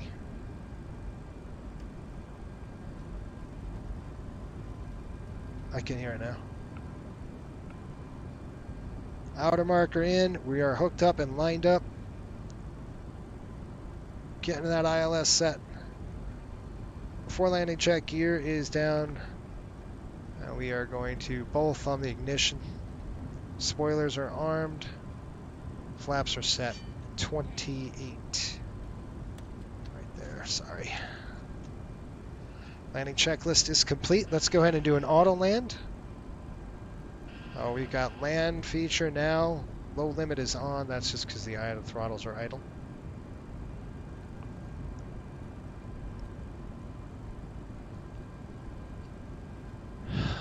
We're hooked up. We're lined up. We've got go around authorized. Autoland. It is checked and ready to go on the FMA, so we have got a good Autoland hookup. The aircraft is hooked up. It's 10 degrees. I don't need any lighting. You see what I'm saying? These lighting could be blinding, so we're going to go ahead and turn these to off. And I'm just going to fly it in dark like this. That's why the MD-80 is like that. I don't want them. I want them extended. I just don't want them on. 1,900 feet. We've got, again, FMA is good. We're going to watch this all the way down, folks. This is how an ILS should be. The vector was fine. I don't know why it didn't do this. The mode had nothing to do with it either. All right, there's, shoot, what I should have done is this. At 150 feet, we have to call. All right, runway's in sight. We have to wait till we get 150 feet. Landing authorized. There we go, we got alignment on. See how it disconnected? I've got the aircraft. See, flight director says go around. Throttle to idle, pitch it up, pitch it up. There's touchdown. Reversers, spoilers.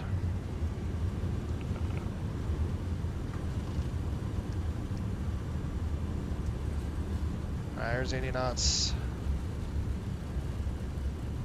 Out of reversers. You see how it didn't roll out on us?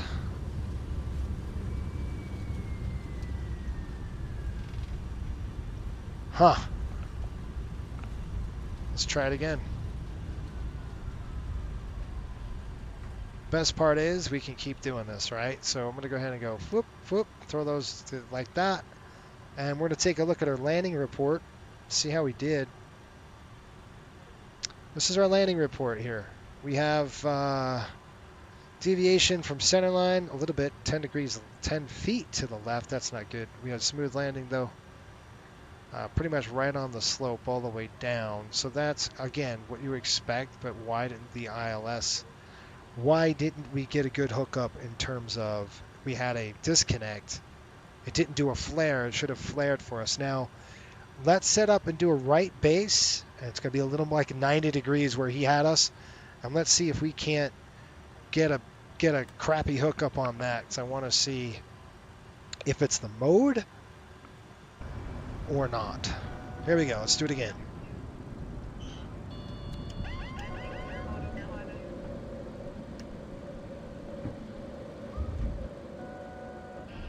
Gear up. Lights out. Okay, gears up. I'll throw the gear up. See this hook up here? Now, if I go to the map mode, okay, I'm going to try to fly this thing on the map mode. This is map fail because there's nothing there, obviously. Let's see if we can't get it to hook up without it. So I'm just going to keep it on map mode. We are 90-degree intercept, basically where he had us. This is a little more aggressive than what he had us at.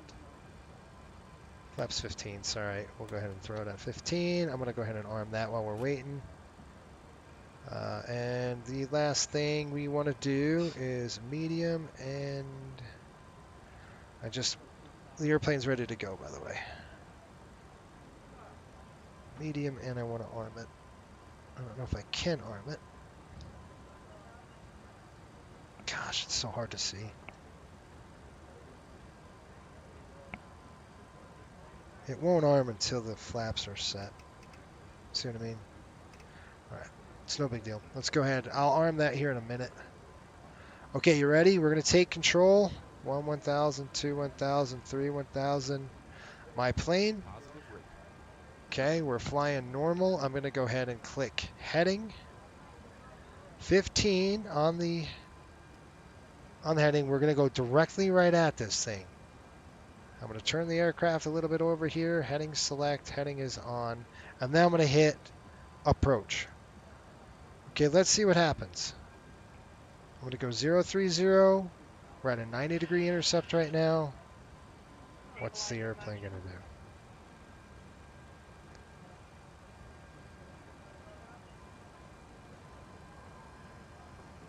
do? Okay. 1/2 down. Gear down.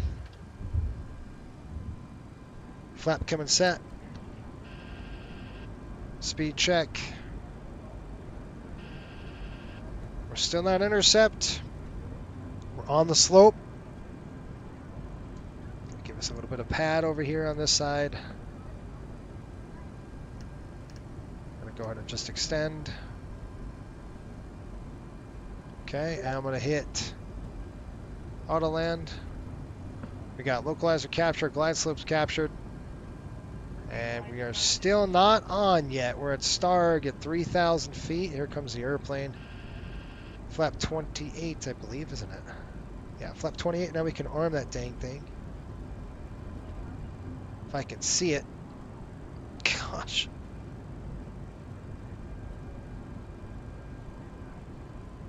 I should just leave my floodlight on, huh? There we go. Okay, that's armed. Let's go back in the flight deck. And we're hooked up. I wonder what's going on, because we are hooked up now. On the ILS, we've got land, localizer, glide slope track, speed is good. DH is set at 150. It's got to be set to 100 feet.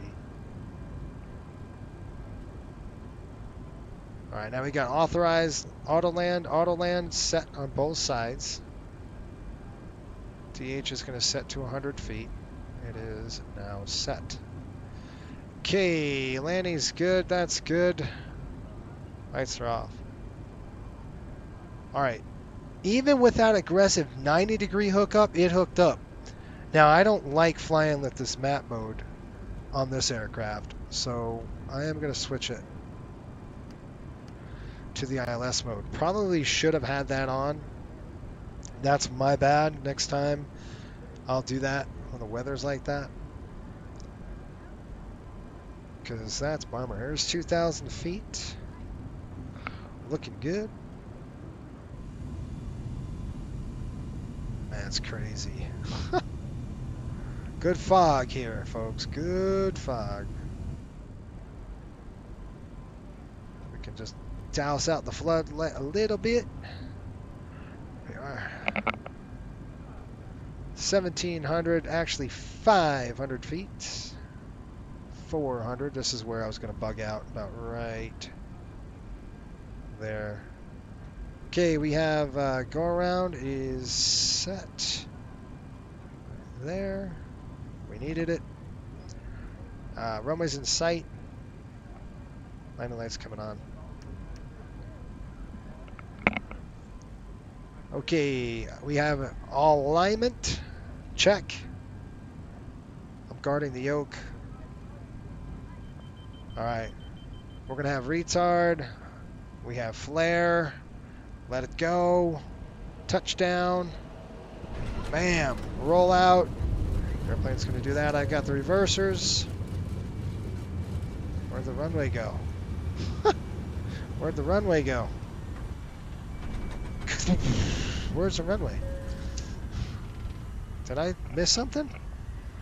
That was a perfect... What happened? That was weird. It's right here. That must have been a scenery issue, because we were dead on it. Where I'm like, huh?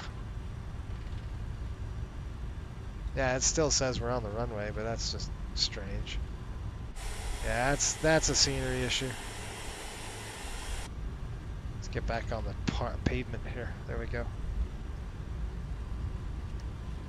Well, something did a good job. I don't know. You can see it was an issue with the pavement, the scenery. Well, that was 2 landings.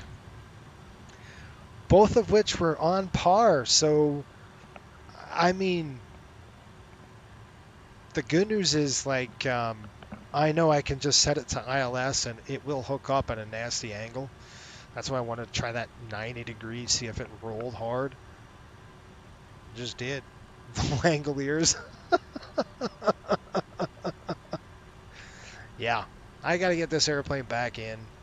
Matter of fact, I'm just going to stop it right here, and then I'm going to shut it down right on the runway here. Let me just make sure. Let me go upstairs, because if I don't, it's going to be engines are on and crap like that, and I don't want to do that. So I'm going to flood this thing out and just make sure that we turn everything off. We're going to have a cold and dark aircraft when we get there. And I'll set my fuel the way it was. All right, let's make sure. You see we got an in-op right there. We got to fix this thing over Philly. We got an in-op. That's pretty cool. Logo lights on. We'll keep that on. Supplies are coming off.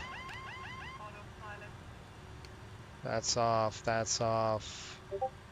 Off, off, off. If you're wondering why the engines aren't off, because they siphon. That's off. I'm just getting ready to shut it down, that's all. That is it right there. Boom. Cutting it. That's coming. That's up. You gotta wait till it gets to 0 on the MD-80. It's kind of interesting. You gotta wait till those flaps come to 0. And then you can put the slats up. Now you gotta wait. When they're at 0, there you go, slats. They're on 2 separate systems, isn't that weird? Slats retracted. There we go. Okay, slats and flaps are up. And we're gonna come over here and shut her down. Boo!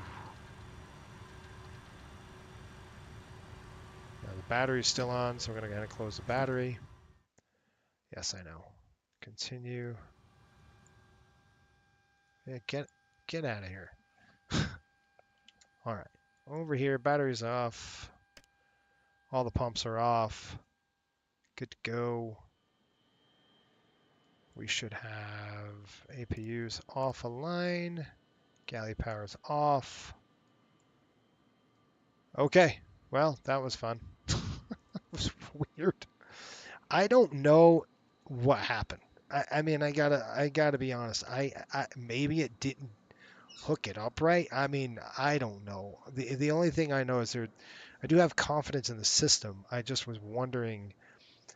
That's 2 times. So I've learned a couple of things. One, I'm gonna use the ILS mode every time we land. I'm just gonna hook it up and do the ILS mode instead of map mode, especially in conditions like this, so I can really hone in on that ILS signal, especially if they go manual. Technically, I should have went around on that. Probably would have been smarter just to say, you know what, we're gonna bug out and try it again. But anyway, good stuff. Folks, thanks a lot for those who are members of the Patreon and or the YouTube membership. Tomorrow, it looks like we're going to be flying to Philly. But it's a fast flight. I'm talking, what, 40 minutes maybe, Sean? What was it? It was like really quick. It's a 40-minute flight, not even. I think it's going to take longer to set the plane up than to fly the flight. Pittsburgh to Philly is approximately 43 minutes, 270 nautical miles once we're airborne. And I'm excited to see that because that's going to be brand new Philly scenery. So I'll get that set up for our patrons and members. And then look again, we'll fly again here on Friday night up to New York from Philly. It's going to be another fast flight. It's probably maybe an hour, 50 minutes, how about 52 minutes? So pretty close. All right, folks, thanks for checking in, hanging out with us on a Tuesday night. I will see some of you folks tomorrow. If I don't see you by Friday, you guys have a great Thanksgiving. And yeah, we have an hour and 10-minute block time. It's awesome. So good stuff. At least we know a little bit about the MD-80. It could handle a whole bunch of, it can handle a 90-degree. I just got to set it and let it go and trust the autopilot that it's going to engage. What's interesting is that it didn't engage. It just kind of blew right through the ILS, and I'm like, what the heck is going on? So, with aggressive vectors like that, it's kind of tough, and then it just never hooked back up. Yeah. All right, folks, we'll see you. You might see me.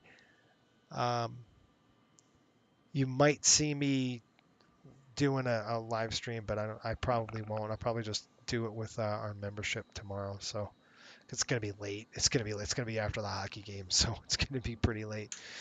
All right, folks, have a great night. We will see some of you tomorrow. Until next time, keep the blue side up and the brown side down. I gotta go order some computer parts. Peace.